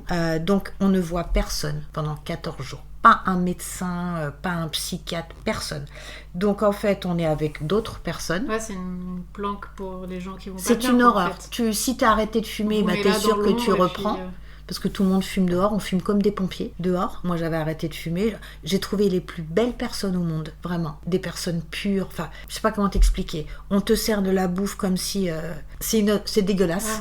Ouais. D'ailleurs, j'avais défendu... je me rappelle, il y avait un mec, on aurait dit Joey Star. Hein, et j'avais dit, mais vous n'allez pas le servir comme ça. On n'est pas des chiens. Hein, on est des patients. On n'est pas bien. Et je me rappelle, il s'était retourné. Il a fait, waouh, il dit, tu vas fort et tout, ce qui était beaucoup plus balèze que moi. Mais je trouvais ça vraiment incorrect. Et déjà, c'est incorrect de traiter des humains comme ça, mais encore plus des humains dans ce contexte, en fragilité, qui vont pas bien, qui sont fragiles. En fait, on fait chier la société. On va pas y aller par quatre chemins. C'est comme ce qui se passe dans les maisons de retraite. On les fait chier. On les fait chier, on n'a pas lieu d'être, on gaspille l'argent du contribuable, on a bien compris, voilà, donc c'est comme ça. Et donc au bout de 14 jours où en fait on te donne des cachets, donc moi je me rappelle, je prenais des cachets, à un moment donné je prenais un cachet qui s'appelait le tertian, c'est une horreur, c'est un cachet qui te fait baver, t'es complètement lobotomisé, c'est une horreur. Et en fait la seule question qu'on te pose, c'est si tu vas à la selle, et tous les matins on te donne tes cachets par une espèce d'hygiaphone et on regarde si tu les as bien pris. Et là, c'est là où j'avais appris à prendre le tertian et à le mettre dans la joue. Comme dans Vol au-dessus. Mais je me suis créée dans Vol au-dessus d'un nid de coucou. Parce qu'on dirait qu'on parle d'animaux... mais je croyais vraiment pas... S'ils mangent, s'ils vont à la selle et on vérifie s'ils ont bien pris leur cachet et qu'ils ne l'ont pas caché, comme tu dis. T'imagines ? Et à aucun moment on te demande comment tu vas. Je me rappelle, j'avais un mec derrière moi quand on allait... et ouais, au moment où il donne le cachet, il te demande si tu as été à la selle. Et j'étais encore à peu près alerte, on va dire. Et en rigolant, parce que surtout ne jamais faire d'humour dans un hôpital psychiatrique. Hein. Et à un moment donné, petit conseil. Hein, et à un moment donné, je dis oui, d'ailleurs, je vous ai ramené un échantillon. Oh, ils m'ont donné double dose de tertian. Et donc, mais c'était pour te faire taire ou... Oui, parce qu'en plus, ça faisait rire les autres. Et ça, c'est pas bon du tout. J'ai jamais rencontré des gens aussi purs que là. Et une fois, j'en ai rencontré... Mais parce que je pense que c'est typiquement l'endroit où t'as aucun intérêt à tricher et à pas être toi-même. Hein. Et c'est pour ça qu'ils dérangent, parce qu'ils font pas attention à ce qu'ils disent, à ce qu'ils pensent, parce qu'ils sont décalés, parce que pour eux, la folie, c'est magnifique. Donc du coup, ça crée quand même des super liens. Et donc au bout de 14 jours, j'étais dans mon lit, il y a une psychiatre qui arrive avec le staff, ça devait être des étudiants. Donc là, elle parle de elle, hein, en disant, elle, voyez, machin, elle est arrivée, telle date, machin, c'est une horreur, c'est ignoble. Et là, elle dit, cette dame est bipolaire. Et je la regarde, je fais, pardon ? Elle me dit, vous êtes bipolaire. Oui, parce que toi, on t'avait jamais dit... Je fais, ah bon ? Je dis, mais qu'est-ce que... Je sais même pas ce que c'est. Elle me dit, écoutez, en tous les cas, il vous faut un traitement, voilà, vous avez fait une grosse crise de down, fait, une dépression. Elle me fait, non, vous, c'est différent, c'est bipolaire. Et je connaissais pas du tout. Donc, tu dis rien, tu veux juste sortir, hein, dès que je retrouve mes enfants. Et donc, elle me dit, ok, vous sortez, mais avec un traitement des pacotes. Donc, j'ai appris il n'y a pas longtemps, par un neurologue, que c'était un médicament pour contrer l'épilepsie ou je ne sais trop quoi. Enfin, j'en ai pris pendant 3 ans. J'ai pris 3 ans de dépacote, j'ai rien dit.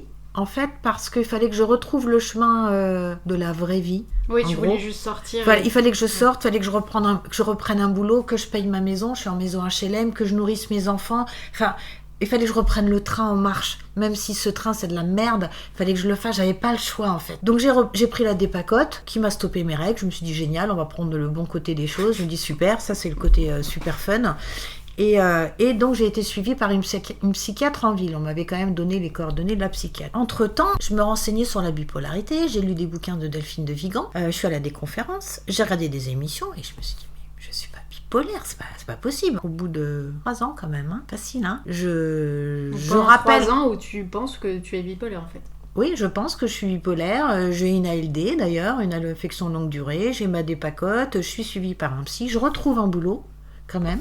Un boulot en plus très bien payé, machin, où je me dis un CDI, cadre, etc.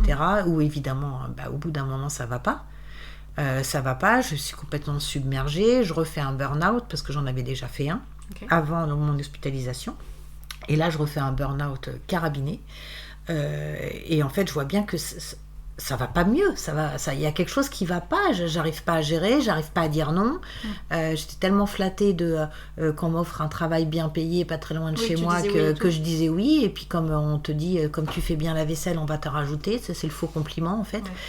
Et donc je refais un burn-out, et là je dis à ma psychiatre, écoutez, moi je veux refaire des tests. On m'a jamais fait passer de test pour me diagnostiquer bipolaire, c'est quand même pas rien. Je suis étiquetée, j'ai une ALD, mes enfants ont entendu ce terme, mon fils était en pleurs en disant « Maman, est-ce que c'est génétique ?» Enfin, ça a fait des trucs hallucinants et je lui dis « Je ne sais pas » et tout. Mais c'est fou que t'aies pas eu de Non. contre-diagnostic, quoi. Du tout. Je reprends rendez-vous au centre expert, où j'allais passer une visite par an, faire de prise de sang, voir si tout allait bien... mais c'est tout. Contrôle classique. Voilà. Et là, ils me refont un rendez-vous. Ça a duré 3 jours, je crois. En gros, où tu fais des séances cognitives, tu as des tests cognitifs, de logique, prise de sang, en même temps échange avec un psy, etc. Enfin, ça dure assez longtemps. Et en fait, là, en gros, ils te disent « Oups, vous n'êtes pas bipolaire ». En fait, vous avez un fond bipolaire. Moi, ça me faisait penser à fond de veau. Ça veut rien dire. Non, mais ça veut dire quoi, un fond bipolaire ? Un fond de... Non, mais je me disais, moi, le fond, c'est un fond de veau. C'est pas un fond bipolaire. Donc, en fait, je crois qu'ils voulaient pas quand même trop se décrédibiliser en disant, il y a quand même un fond. Il y a quand même un petit fond. Ok, je sais pas. Oui, une ombre de... Oui, on s'est pas totalement trompé. Mais vous êtes TDAH. Alors ça non plus je connaissais pas, HPI et avec une labilité émotionnelle. Donc là je me renseigne sur la labilité émotionnelle. HPI ça me faisait toujours un peu rire parce que je me dis waouh, avec une telle réussite, et en fait c'est complètement lié forcément.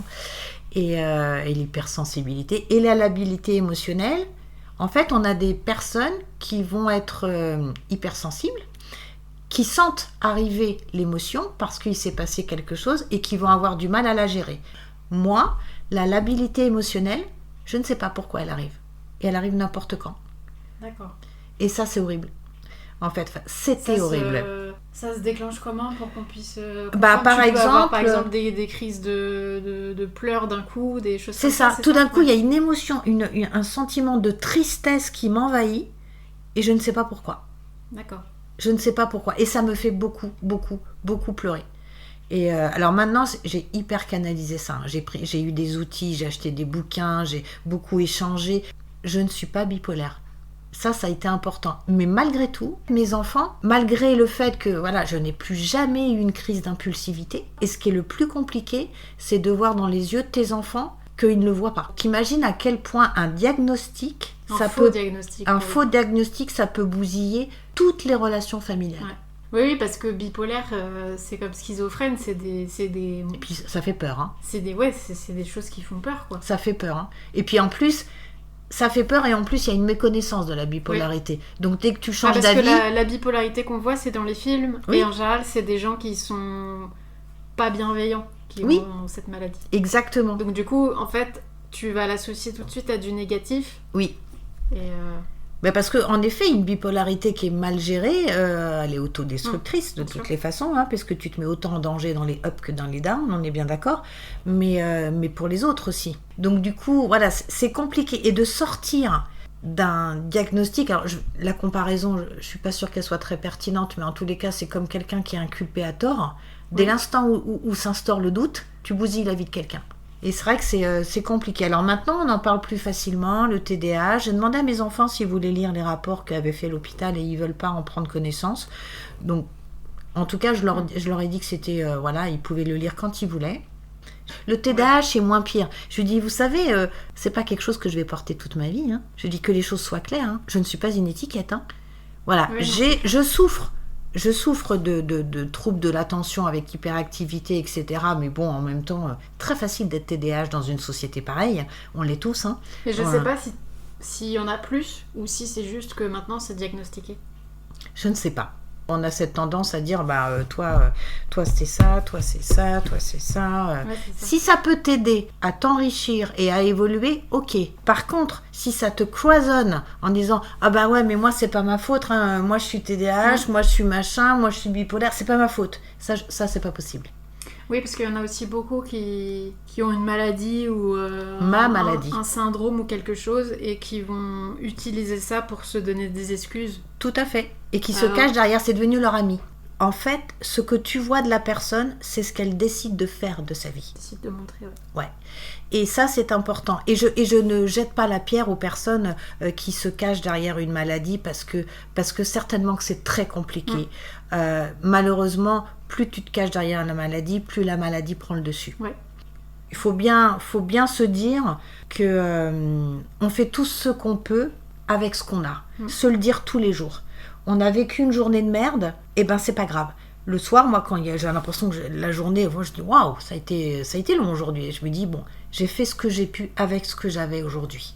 Demain sera un autre jour, et puis si demain c'est encore pareil, je me redirai demain. Peut-être d'autres armes. Voilà, c'est ça. Mais surtout, ce que je voudrais, et je suis pas du tout psychologue ni quoi que ce soit, mais j'aimerais réconforter les gens, quoi. Leur dire, il y a personne sur Terre qui est une merde. Personne. Il n'y a personne de moins bien que quelqu'un d'autre. On est différents, on n'est jamais moins bien. On apporte tous notre pierre à l'édifice. On est tous différents et c'est tant mieux parce que sinon on ne pourrait pas faire un puzzle géant. On a tous ce pouvoir de résilience, je pense, en nous. Il faut qu'on ait confiance, il faut qu'on soit fiers de nous. Des petites avancées, vraiment le moindre truc. Et quand il se passe quelque chose de négatif, être curieux de ce que tu vas apprendre de ça. Vraiment être curieux. En fait, il faut se poser la question. Il y avait un psy qui disait « Le problème n'est pas le problème. Le problème n'est jamais le problème. » Et c'est vrai, ce n'est jamais le problème. Il faut fouiller. Et souvent, quand tu cherches en disant « Mais est-ce que tu as envie de la sauver, par exemple, cette amitié ? Est-ce que tu as envie de la sauver ? Qu'est-ce que tu perds ? Qu'est-ce que tu... Voilà. Est-ce que tu y tiens à cette amitié ? Qu'est-ce qu'elle t'apporte, etc. » Et pose-toi les bonnes questions. À chaque fois, il faut se poser la question au bon moment. Quand tu es avec un conjoint, pareil. Te dire...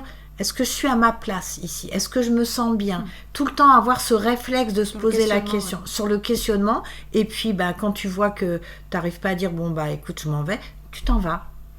Moi, il y a un truc que j'ai D'accord. En tâche de fond dans mon cerveau tout à l'heure que tu as dit. Je trouve ça assez fou et assez beau. Tu as dit que la vie était magnifique. Oui. Et en fait, d'avoir tout ton récit et de conclure par la vie est magnifique. Oui. Je trouve parce qu'elle l'est. Oui, mais c'est assez fou parce que des gens qui ont vécu 1/10 de ce que tu as vécu, ils vont te dire que la vie c'est de la merde. Et toi, tu arrives à avoir le recul, le goût de la vie et comme je te disais tout à l'heure, d'être solaire malgré ce que tu as vécu. Et ça aussi, c'est une force, tu vois. Mais parce que indépendamment de ce que j'ai pu vivre, je crois. Alors déjà, pour dire la vie c'est de la merde, il faut être mort pour le dire, parce que ta vie, elle est jamais finie. Et puis parce que j'ai des parts de joie et de fou rire et de positivité qui sont tellement intenses que je pourrais pas les engluer dans de la merde avec les mêmes choses que j'ai vécues avant. Ouais. Ça serait injuste, ça serait pas normal, et puis ça serait invivable surtout. Ça serait invivable. Et je me dis, si c'était à refaire parce que voilà, il faut que je refasse la vie, je le referais. C'est ce que je te disais en fait. Quand on vit de la maltraitance quand on est enfant, c'est pas quand on est enfant qu'on en souffre. C'est après. C'est après. C'est après coup, bien sûr. C'est quand tu essayes de te construire ou que tu te rends compte qu'il te manque des choses. Ou que là, tiens, ça fait mal. C'est là où tu dis, mais pourquoi ? Et en fait, c'est là où tu te rends compte, quand tu es dans ta construction, qu'il y a des choses qui n'ont pas été normales. J'aurais, évidemment, je suis pas débile, hein, j'aurais adoré avoir avoir des parents aimants qui me fassent des bisous de temps en temps, qui me disent qu'ils m'aiment, qui me protègent, qui m'éduquent. Jamais une parole positive, jamais. Enfin, c'est quelque chose... c'est comme ça, je me dis que ça doit être plus simple quand même. Mais ça serait plus simple, mais est-ce que tu penses que tu serais la personne que tu es aujourd'hui si tu avais eu une enfance simple, comme on peut la dépeindre? Peut-être j'aurais été speakerine, je voulais devenir speakerine, mais bon, en même temps, il n'y en a plus. C'est vrai. Je voulais être une... T'aurais pas fait long feu du coup. Non, j'aurais pas fait long feu. Je pense que les plus jeunes de nos auditeurs savent même pas ce que c'est une speakerine. C'est vrai, pardon. C'est vrai que... Mais de toute façon, en plus, j'avais arrêté de dire que je voulais être speakerine parce que je trouvais que c'était hyper compliqué à écrire sur la feuille en cours. Il fallait écrire ce que tu voulais devenir quand tu étais plus grande. Speakerine, j'en chiais quand même pour l'écrire. Je crois que je l'ai écrit avec QU, un truc à l'époque. Mais je pense que... Je crois quand même qu'il y a quelque chose en moi. Il y a une flamme. Il y a une flamme. Parce que quand j'en parle avec ma mère, à un moment donné, je disais à ma mère, t'en avais pas marre que je fasse la gueule quand j'étais jeune? Elle me fait quoi? Elle me fait, mais tu te vois comme ça? Je lui dis, j'avais, parce que ça a commencé à changer. Et j'avais cette image que je faisais la gueule tout le temps. Que j'étais pas intéressante. Et elle me dit, mais Christelle, mais t'étais hyper joyeuse, t'étais hyper meneuse. J'ai une de mes cousines, j'ai dû poser des questions à mes cousins-cousines qui m'ont dit, mais attends, t'avais toujours plein d'idées. Elle me dit, bon, je m'en souviens de rouler dans les tonneaux dans un champ. Elle me dit, bon, c'était pas la meilleure que t'aies eue, hein. Mais elle me dit, t'avais tout le temps des idées, t'étais super rigolote, on chantait, on dansait. Elle me dit, mais c'était sans cesse. Et ma mère, elle se souvient de moi quand j'étais petite, elle me disait, dès que t'es née, on te posait n'importe où, tu dormais. Et je lui dis, j'avais compris qu'il fallait que je fasse chier personne, en fait. Ça n'a pas changé, je dors tout le temps, n'importe où, c'est vrai. Le sommeil, c'est vraiment quelque chose d'extrêmement réparateur pour moi. C'est vraiment un havre de paix, le sommeil, même si... Mais ça peut se comprendre. Je pense, ouais. Parce que tu disais même tout à l'heure que quand ton père était complètement ivre et qu'il rentrait, que du coup vous alliez vous coucher à 17h. Oui, et que, c'est vrai, j'avais pas fait le rapprochement, tu vois. Et bravo. en fait, je pense qu'il y a un lien... Oui. Donc le sommeil, on peut pas m'atteindre quand je dors. Et en plus, depuis quelque temps, mon père est avec moi et est super adorable. Donc du coup, c'est vraiment un endroit où je me sens bien. Enfin, je veux dire, j'ai quand même 55 ans, je pourrais dormir jusqu'à 4h l'après-midi, C'est un truc... et malgré tout, tu rigoles, mais c'est compliqué dans ma vie sociale parce que à 55 ans, une femme, ça se lève, ça fait le ménage, ça range. Moi, je suis absolument pas ménage, je déteste ça. Est-ce que tu dors par plaisir ou est-ce que tu dors parce que vraiment tu te sens épuisée? Parce que tu dis que ça c'est très intéressant ta question. L'hyperactivité, c'est un petit peu ça. J'arrive pas à avoir des fois l'énergie de faire des choses. Alors, je déteste, je suis pas du tout une femme d'intérieur. Et c'est quelque chose qui me pèse parce que je culpabilise beaucoup. Tout me gave. Je déteste ça. Faire le ménage. J'aimerais vivre dans un manoir où il y a de la tomate parce que la tomate, on voit pas quand c'est sale, quoi. C'est beau. Et en plus, j'adore vivre au chandelier, avec des chandeliers. J'adore ça. Le côté, tu vois, à la maison, c'est un peu des brocantes. Une brocante, c'est des trucs que je récupère à droite, à gauche. J'aime ça. Je suis pas dans les clous.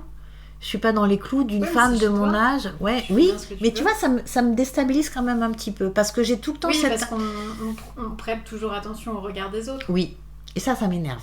Ça m'énerve de faire ça parce que c'est ce que je prône de pas le faire et je me rends compte, Et donc je vais pas me lever tôt pour faire le ménage, pour aller sortir, pour aller marcher. Je déteste être dans les obligations de quoi que ce soit. Donc quand je vais faire une sieste, je vais m'allonger. Ma fille, elle me dit, c'est impressionnant. Je m'allonge, je dors. Oui, parce que t'es éreintée, en fait. J'ai besoin vraiment. C'est cérébral. C'est vraiment très cérébral. Et après, ça peut être 10 minutes, ou 20 minutes, et j'ai l'impression d'avoir dormi des heures, et c'est terminé. Mais c'est vraiment nécessaire. Et je vois que si je peux pas le faire, je deviens Hulk, en fait. En gros, je vois bien que là, ça commence à se transformer. C'est pas bon du tout. Donc voilà, mais après je suis obligée de m'autogérer sur pas mal de choses parce que quand j'ai été punk, tu tombes vite dans des addictions. aussi, que ce soit l'addiction, les drogues, le sexe aussi. À partir du moment où je me suis séparée du père de mes enfants, il y a un moment donné où c'était waouh. Alors c'était super bien parce que j'ai découvert aussi que ça me faisait du bien dans ma tête. Proche d'une addiction, tu veux dire ? Ah oui, carrément, ouais. Et c'est en fait, qui te calme. Qui te calme et ça nettoie, quoi. C'était absolument génial. C'était absolument génial. Et après, on m'a dit que... Ouais, c'était ton médicament, quoi. C'était mon médicament. Ça coûte pas cher, c'est sympatoche. C'est mieux que la drogue. Mais bon, après, c'est une addiction comme une autre, donc il faut faire attention parce que tu te mets en danger. Et je me suis mise en danger quand même plus d'une fois. Oui, ton entourage, il vivait comment tout ça ? Alors j'ai surtout un ami, le premier homme de ma nouvelle vie que j'ai rencontré par hasard. Alors je fais les petits guillemets avec mes deux doigts parce qu'évidemment qu'il n'y a pas de hasard. Dans un train, on devait se rencontrer qu'une seule fois. Alors lui, on est aux deux antipodes. Je suis mère de famille en HLM, en banlieue. Et lui, il travaille en plein Paris, au milieu du showbiz. Il travaille plus la nuit et tout. Et on est hyper reliés. C'est extrêmement impressionnant. Alors, il est plus jeune que moi, il a 12 ans de moins que moi, et ça ne le restera jamais. Et donc, voilà, il me recadre comme moi, je vais le recadrer. Et des fois, il va me dire, ça tu peux pas, tu te mets en danger, etc. Il a une acuité extrêmement impressionnante pour quelqu'un qui n'a pas d'enfant, n'a pas du tout les mêmes conditions de vie. Et on se retrouve comme quoi, ça veut rien dire. C'est vraiment, ça veut rien dire. C'est vraiment une question de personne et d'ouverture sur l'autre. Ouais. Et d'ouverture sur l'autre. Alors, tu sens les gens quand ils te disent quelque chose qu'ils ressentent, parce que je crois que ces personnes-là, elles pourraient ne pas le dire, te regarder, que tu l'entendrais. Et du coup, c'est quelque chose que tu ressors. Des fois, on le dit, t'as pas besoin de parler aux gens. C'est d'ailleurs, on n'est pas défini par nos paroles, on est défini par nos actes ou non-actes d'ailleurs. Et tu peux tenir la main de quelqu'un, ça va tout dire. Ouais. Les mots parfois sont superflus par rapport à ce qui se passe vraiment. Exactement. Mais je suis complètement d'accord. Ma grand-mère, je me souviens de son odeur, de sa peau, de ses mains et tout que je touchais tout le temps. Et elle me chantait tout le temps une petite chanson dans mon oreille. Elle s'approche, elle était très très douce, alors qu'elle a vécu la dureté où son mari la faisait dormir dans une étable. Elle a accouché, elle a eu des accouchements terribles. Son premier enfant, elle l'a perdu à 4 mois et demi né, et que son mari lui a dit mais c'est pas grave, on en refera un autre. Bon, ceci dit, il lui a pas menti, il en a fait 13 autres. Ayant vécu des choses aussi dures, d'être d'une telle douceur, mais elle était douce avec moi. Et vraiment, mais d'une douceur. Et elle me chantait tout le temps cette chanson, c'était frou frou frou frou, et dans mes oreilles, donc ça me faisait, j'adorais. Et quand elle est décédée, mon ami l'éthio-médecin m'avait dit, Christelle, fais ce que tu as envie de faire, regarde n'importe quoi, même les choses les plus débiles à la télé. Et il me dit ça. Et puis je me dis, en effet, il faut que j'arrête de penser, de pleurer et tout. Et donc je me mets devant la télé, et là, en effet, c'était une débilité. Et c'était Sabatier. Sébastien ? Non, Sabatier. C'est Sabatier. Celui qui faisait des surprises aux gens, il invitait il prenait des invités. Surprise, non ? Non, il leur faisait des surprises en invitant des choses, mais c'était tout le temps dans l'émotion, c'était tout le temps dans le but de faire chialer les gens. Ceci dit, il a réussi à me faire chialer moi aussi. Vraiment, tout le monde s'en fout parce que on connaît. Mais c'est ce. Et en fait, il invite. Le but de ce genre mais oui, c'est parce que ça fait pleurer dans les chaumières aussi, et ça c'est bon. Il invite Evelyne Leclerc. Donc elle est assise sur le canapé et tout, et il lui dit, voilà, j'ai une surprise, et elle attend et tout. Et là, le rideau s'ouvre, et arrive la grand-mère d'Evelyne Leclerc, avec la fille. Et qu'est-ce qu'elle chante ? La chanson... Froufrou. Mon Dieu, je me suis... Mais en même temps, je pleurais, et en même temps, mais c'était... Je peux pas t'expliquer. Je savais que c'était un signe. Je savais que c'était elle. C'est fou parce que t'en as quand même beaucoup des signes entre les rêves. Mais il me l'a dit, la personne avec qui je suis liée, la Karim, il m'a dit tu as ce truc. Il y a eu une période très chargée, vraiment, vraiment, vraiment très chargée. Et tu vois, de toute la vie que j'ai pu avoir, c'est les pires années. C'est les pires années de ma vie. Oui, parce que contrairement à ce que tu as vécu quand tu étais enfant, là, tu avais ton cerveau d'adulte qui comprenait ce qui était en train de se passer. Il comprenait. En plus, j'étais responsable de mes enfants. Il fallait que je gère ça. Ça m'a mis en difficulté. Oui, t'as un poids sur les épaules, tu peux pas te laisser aller. Ça m'a mis en difficulté financière, psychologique. J'ai eu envie de me tirer une balle, donc ça me culpabilisait encore plus. Là, oui, j'étais en colère. J'étais en colère après tout ça. après le système, après les gens qui n'en sont pas, des humains, après tout ça. C'est pour ça que quand je te dis le burn-out, c'est pas un problème de surcharge de travail. Si tout le monde est solidaire, si tes collègues sont solidaires, si tu as une bonne ambiance, si quand tu t'arrêtes pendant 3 jours, t'as pas une angoisse à l'idée de revenir parce qu'on va te faire payer ton arrêt et qu'en plus on va dire t'as vu tous les mails que t'as, c'est ça qui fait le burn-out. C'est ça. C'est pas du tout la surcharge. Normalement, personne n'a de surcharge si on s'entraide tous. Et on n'accepterait pas d'être surchargé et personne se permettrait de surcharger quelqu'un d'autre. Je crois que le burn-out, quand tu as un travail physique, le mental, il est aéré. Oui. Je sais pas comment t'expliquer. Est-ce que tu peux penser ? Voilà. Un cuisinier, il pense toute la journée. Oui, c'est ça.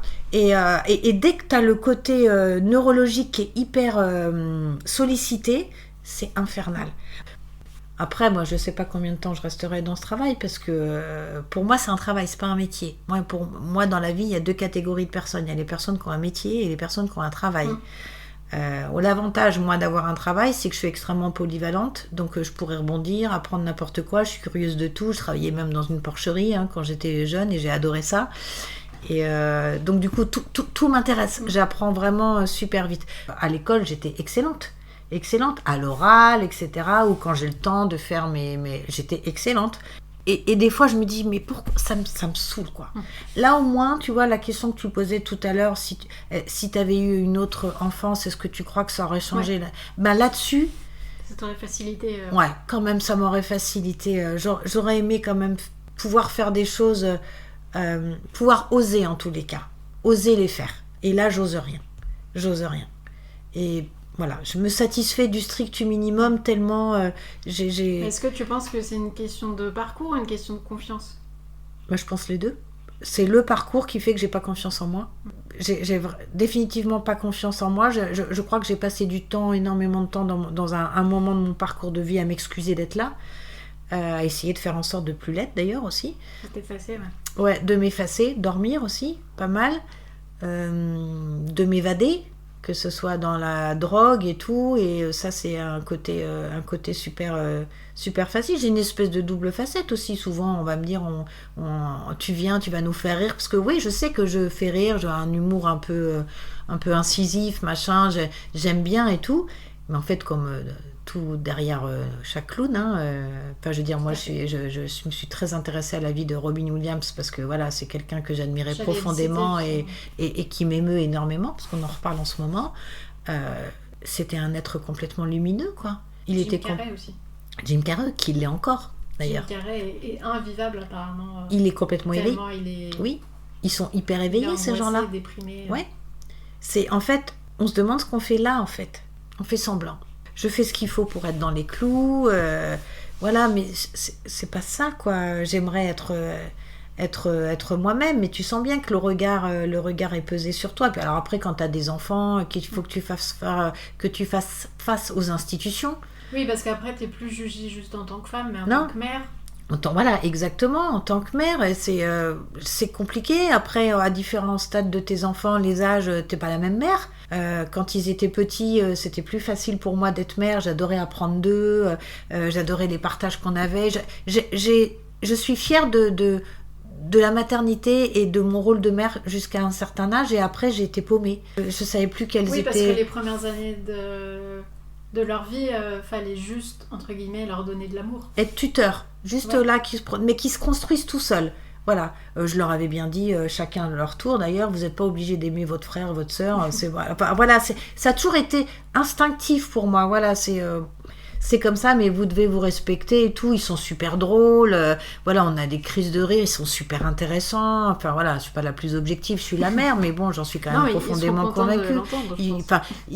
Culturellement parlant, ils sont hyper ouverts à la spiritualité, la musique. Moi, là, Marie, elle fait je sais pas combien d'instruments de musique, elle est hyper autodidacte. Les cinémas qu'on partage, les livres.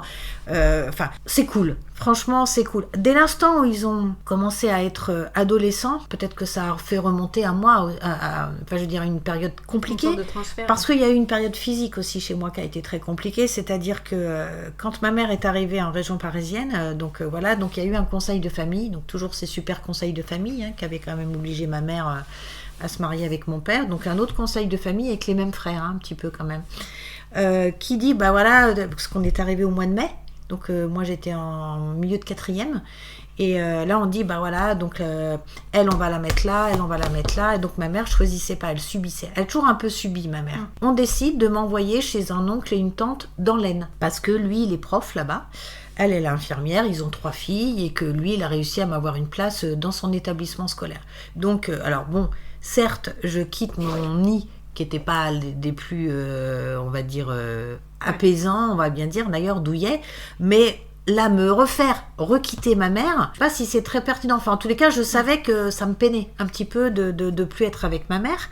On m'envoie en pension là-bas, donc je suis en pension dans cet établissement scolaire, et un week-end sur 2, je suis chez mon oncle et ma tante, où je dois garder les 3 petites. Comment dire, ils étaient clean, eux, ou ils faisaient partie? Justement, ouais. Ça va être la cerise sur le pompon, comme dit ma fille. Au moment où tu y vas, Au moment où j'y vais, je suis moi, je pense qu'à l'école. C'est de bizarre, quoi. Non, je pense à l'école. Tu vois, je pense à l'école. Je pense juste avec qui je vais me retrouver. J'étais très bonne. Enfin, je veux dire, quand j'ai quitté la 4e, j'étais super bien en pension. Tout se passait bien. Tu t'épanouissais à l'école. J'étais bien dans mon corps. Je faisais presque 12 heures de sport. J'étais dans toutes les associations sportives. Enfin, tout était génial, quoi. Tu vois.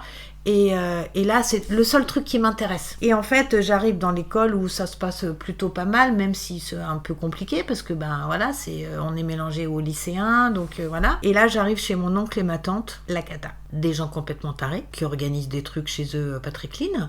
Donc, on va pas dire des touzes, mais enfin bon, une sexualité complètement débridée, et on me fait comprendre qu'il faut que je ferme ma bouche, que j'ai rien à dire, et que moi, je dois m'occuper des 3 filles qui sont petites. Et du coup, ils font ça sans... Ouvertement. Ouais.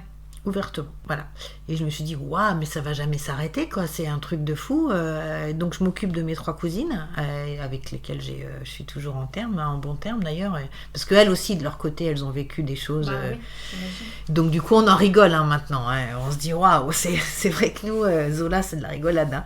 Et donc du coup, oui, où on me demande de garder ces 3 filles, en plus qui sont surdouées, qui ont presque toutes 1 an d'avance. Donc je passe pour la grande gourdasse. C'était très grande pour mon âge. Donc ma tante qui me traite de grande gourdasse, qui m'humilie sans arrêt, qui dit que je suis nulle, maladroite, et alors déjà que je sais pas trop quoi faire de mes membres, parce que c'est vrai que je suis grande et que voilà, je deviens maladroite, je fais plus de sport. T'as pas confiance en toi, quoi.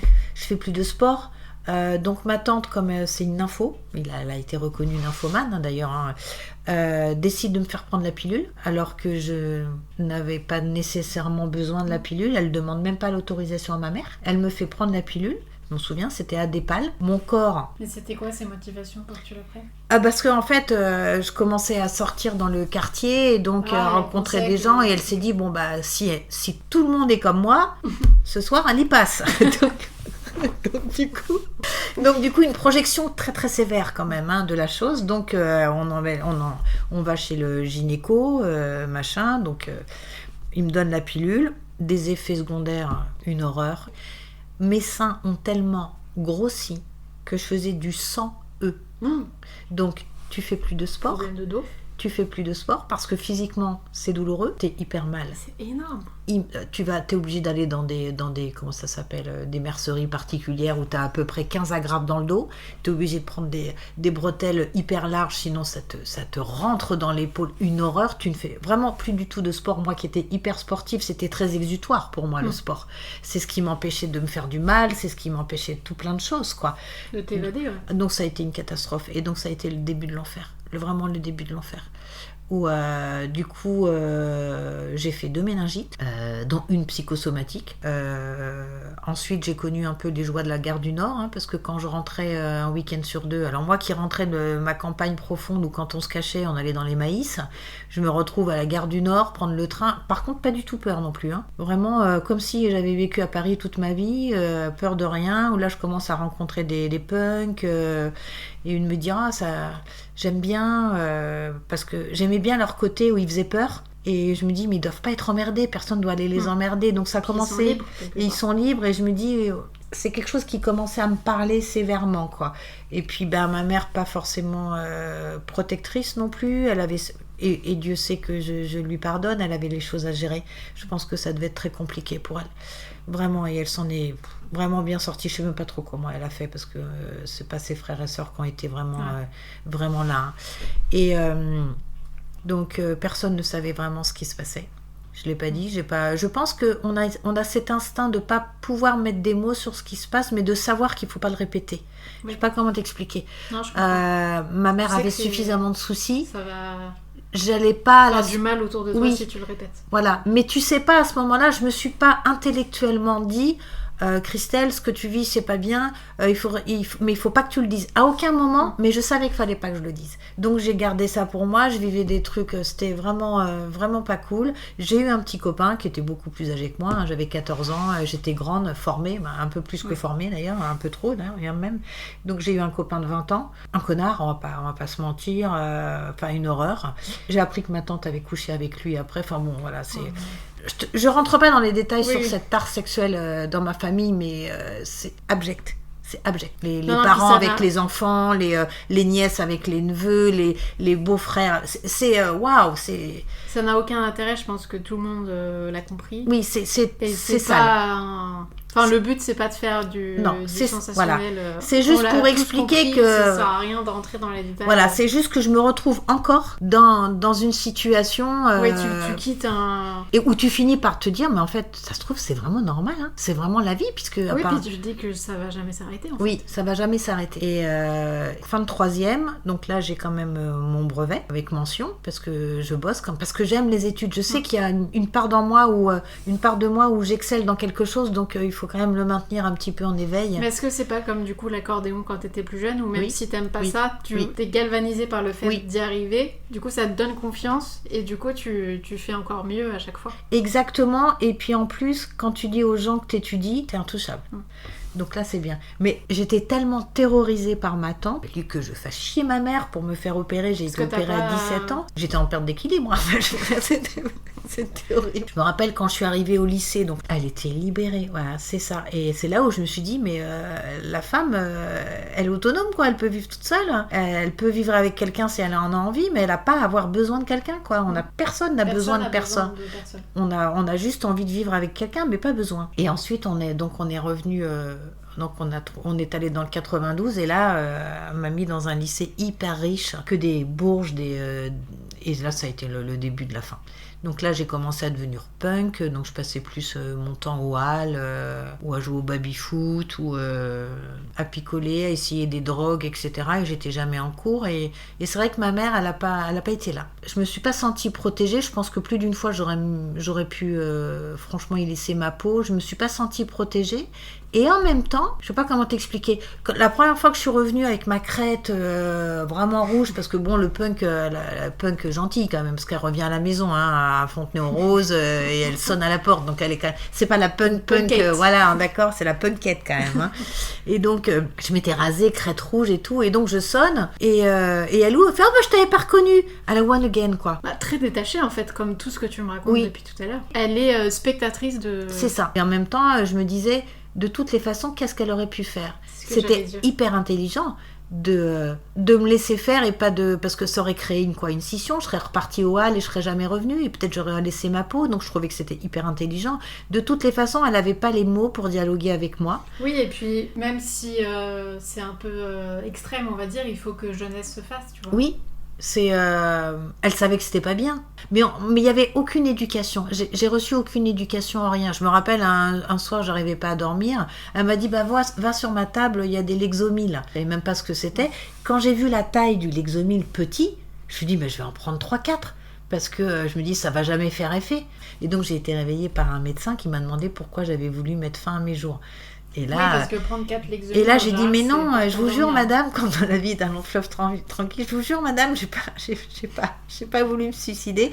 Et ils m'ont pas cru, mais c'était en fait une naïveté, pas d'éducation à rien, vraiment. Ce qui est bien, de ce qui est pas bien, de ce que les adultes... Tu t'es éduquée toute seule au final. Il n'y a pas de limite. Et ça c'est extrêmement compliqué. Je sais pas comment mes frères et sœurs gèrent, je sais pas. Est-ce qu'il y a une rencontre au cours de ta vie qui t'a marqué plus qu'une autre ? Oui, il va se reconnaître. Édouard. Réellement. réellement, ce que je dis, le premier homme de ma nouvelle vie. C'est une très, très, très belle histoire. Vraiment très, très belle histoire. C'est quelqu'un, je ne peux pas t'expliquer, quand on a une discussion, tout s'imprègne en moi, en fait.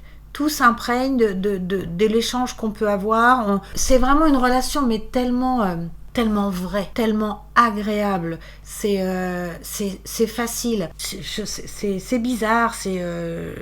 J'arrive à peu près à savoir dans quel état d'esprit il est. Il est toujours à l'écoute, extrêmement à l'écoute. Il me rappelle à quel point je suis importante pour lui, et je le crois. C'est la seule personne que je crois. C'est quand il me dit t'es une belle personne, c'est direct, c'est imprégné. Ouais. J'ai mon amie aussi. J'ai mon amie Sandrine aussi, quand elle me dit t'es une femme forte, il faut que tu comprennes que t'es une femme forte, donc forcément parfois t'es la femme à abattre. Et ça m'a beaucoup parlé. Parce que les gens forts ils font peur. Ouais. Alors qu'en fait, au bout du bout, je suis pas si forte que ça, hein, mais... Ouais, mais parce qu'en fait, tu projettes à des gens qui aimeraient être aussi forts que toi, que eux ne le sont pas. Alors qu'en fait, la seule donc, façon... au lieu de se rendre plus fort, ils vont t'attaquer toi. C'est ça. Pour se trouver plus grand, il faut diminuer les autres. Et donc voilà. Après, il faut que j'essaye de m'entourer de personnes. Justement, il faut choisir ces relations où on s'aime quand on est avec l'autre. C'est ça le plus important.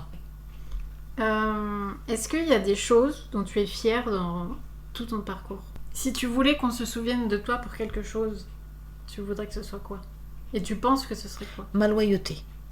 Loyale et... vraiment, ma loyauté et mon honnêteté. Ça, c'est vraiment quelque chose d'important pour moi. C'est des valeurs qui se font rares en plus. Parce que profondément, c'est quelque chose qui est important pour moi. Alors, quand on met en cause ces deux choses sur moi, on sait sur quoi on doit m'attaquer. Les gens doivent le sentir. Ça me déstabilise à un point, tu peux même pas imaginer. Je sais au plus... Parce que c'est injuste. Ouais, et l'injustice, c'est pas possible pour moi. Ça me met au... J'ai l'impression de... Je sais pas comment t'expliquer, de redevenir une espèce de fœtus fragile où je suis attaquée et c'est vraiment... Ouais, je comprends. Ouais, ça c'est vraiment les choses les plus importantes pour moi. Après, ma bonne humeur, là, je pense, le partage, la générosité, tout ça, mais vraiment l'honnêteté et la loyauté. À partir du moment où à la base tu as ça, je pense qu'après tu peux rajouter d'autres ingrédients, quoi. Est-ce que tu aurais un conseil ou plusieurs à donner à nos auditeurs et surtout aux plus jeunes ? Les plus jeunes. Alors déjà, moi je pense que les plus jeunes, surtout écoutez-vous et s'écouter et quand vous ressentez qu'il y a quelque chose qui n'est pas normal, qui vous met en inconfort, une situation ou des paroles qu'on vous dit, ça vous met en inconfort, vous sentez que il y a quelque chose qui ne va pas, parlez-en. Si possible, il faut en parler à quelqu'un de neutre, parce que sinon ça peut aussi accentuer le mal-être. On est tous capables de le sentir quand on est en situation très inconfortable. Et surtout, vous faire confiance. Et rien, mais vraiment ça c'est ce que je dis tout le temps, rien n'est figé dans la vie. Mais vraiment rien. Jamais se dire je suis comme ça et c'est comme ça. Non, rien. Vraiment. Parce que sinon, je serais pas là. Vraiment, je serais pas là. Et la résilience et de se dire ok, aujourd'hui je suis comme ça, mais ça c'est pas à vie. Je ne suis pas une étiquette. Je ne suis pas un terme, je suis quelqu'un de... vécu, ouais. Voilà, non. Je suis quelqu'un qui va évoluer, qui va muter et c'est absolument super d'apprendre et de se voir différente et de se dire, tiens, il y a quelque temps, mais jamais j'aurais pensé comme ça. Merci beaucoup, Christelle. Merci infiniment. J'ai adoré nos échanges, même si c'était... fort en émotion et dur pour toi, j'imagine. Eh ben, au début, plus que maintenant. J'espère que ça t'a fait du bien. Oui, ça m'a fait. En tout cas, j'ai été ravie de te rencontrer, ravie de te découvrir. Je garde bien en tête les leçons que tu as partagées et j'espère qu'elles serviront aussi à nos auditeurs. Merci à toi. Et ça me fait plaisir de voir que de ton jeune âge, en fait, tu as cette acuité et cette maturité, ça me fait énormément plaisir. Donc merci à toi. Merci à tous d'avoir écouté ce nouvel épisode. Je vous souhaite un très bon dimanche et je vous dis à très bientôt dans l'anecdote du dimanche.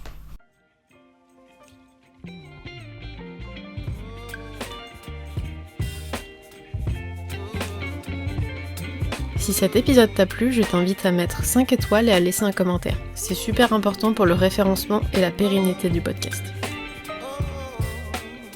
L'histoire de notre invité du jour a fait écho à la tienne. Tu aimerais qu'un proche au parcours inspirant participe lui aussi ?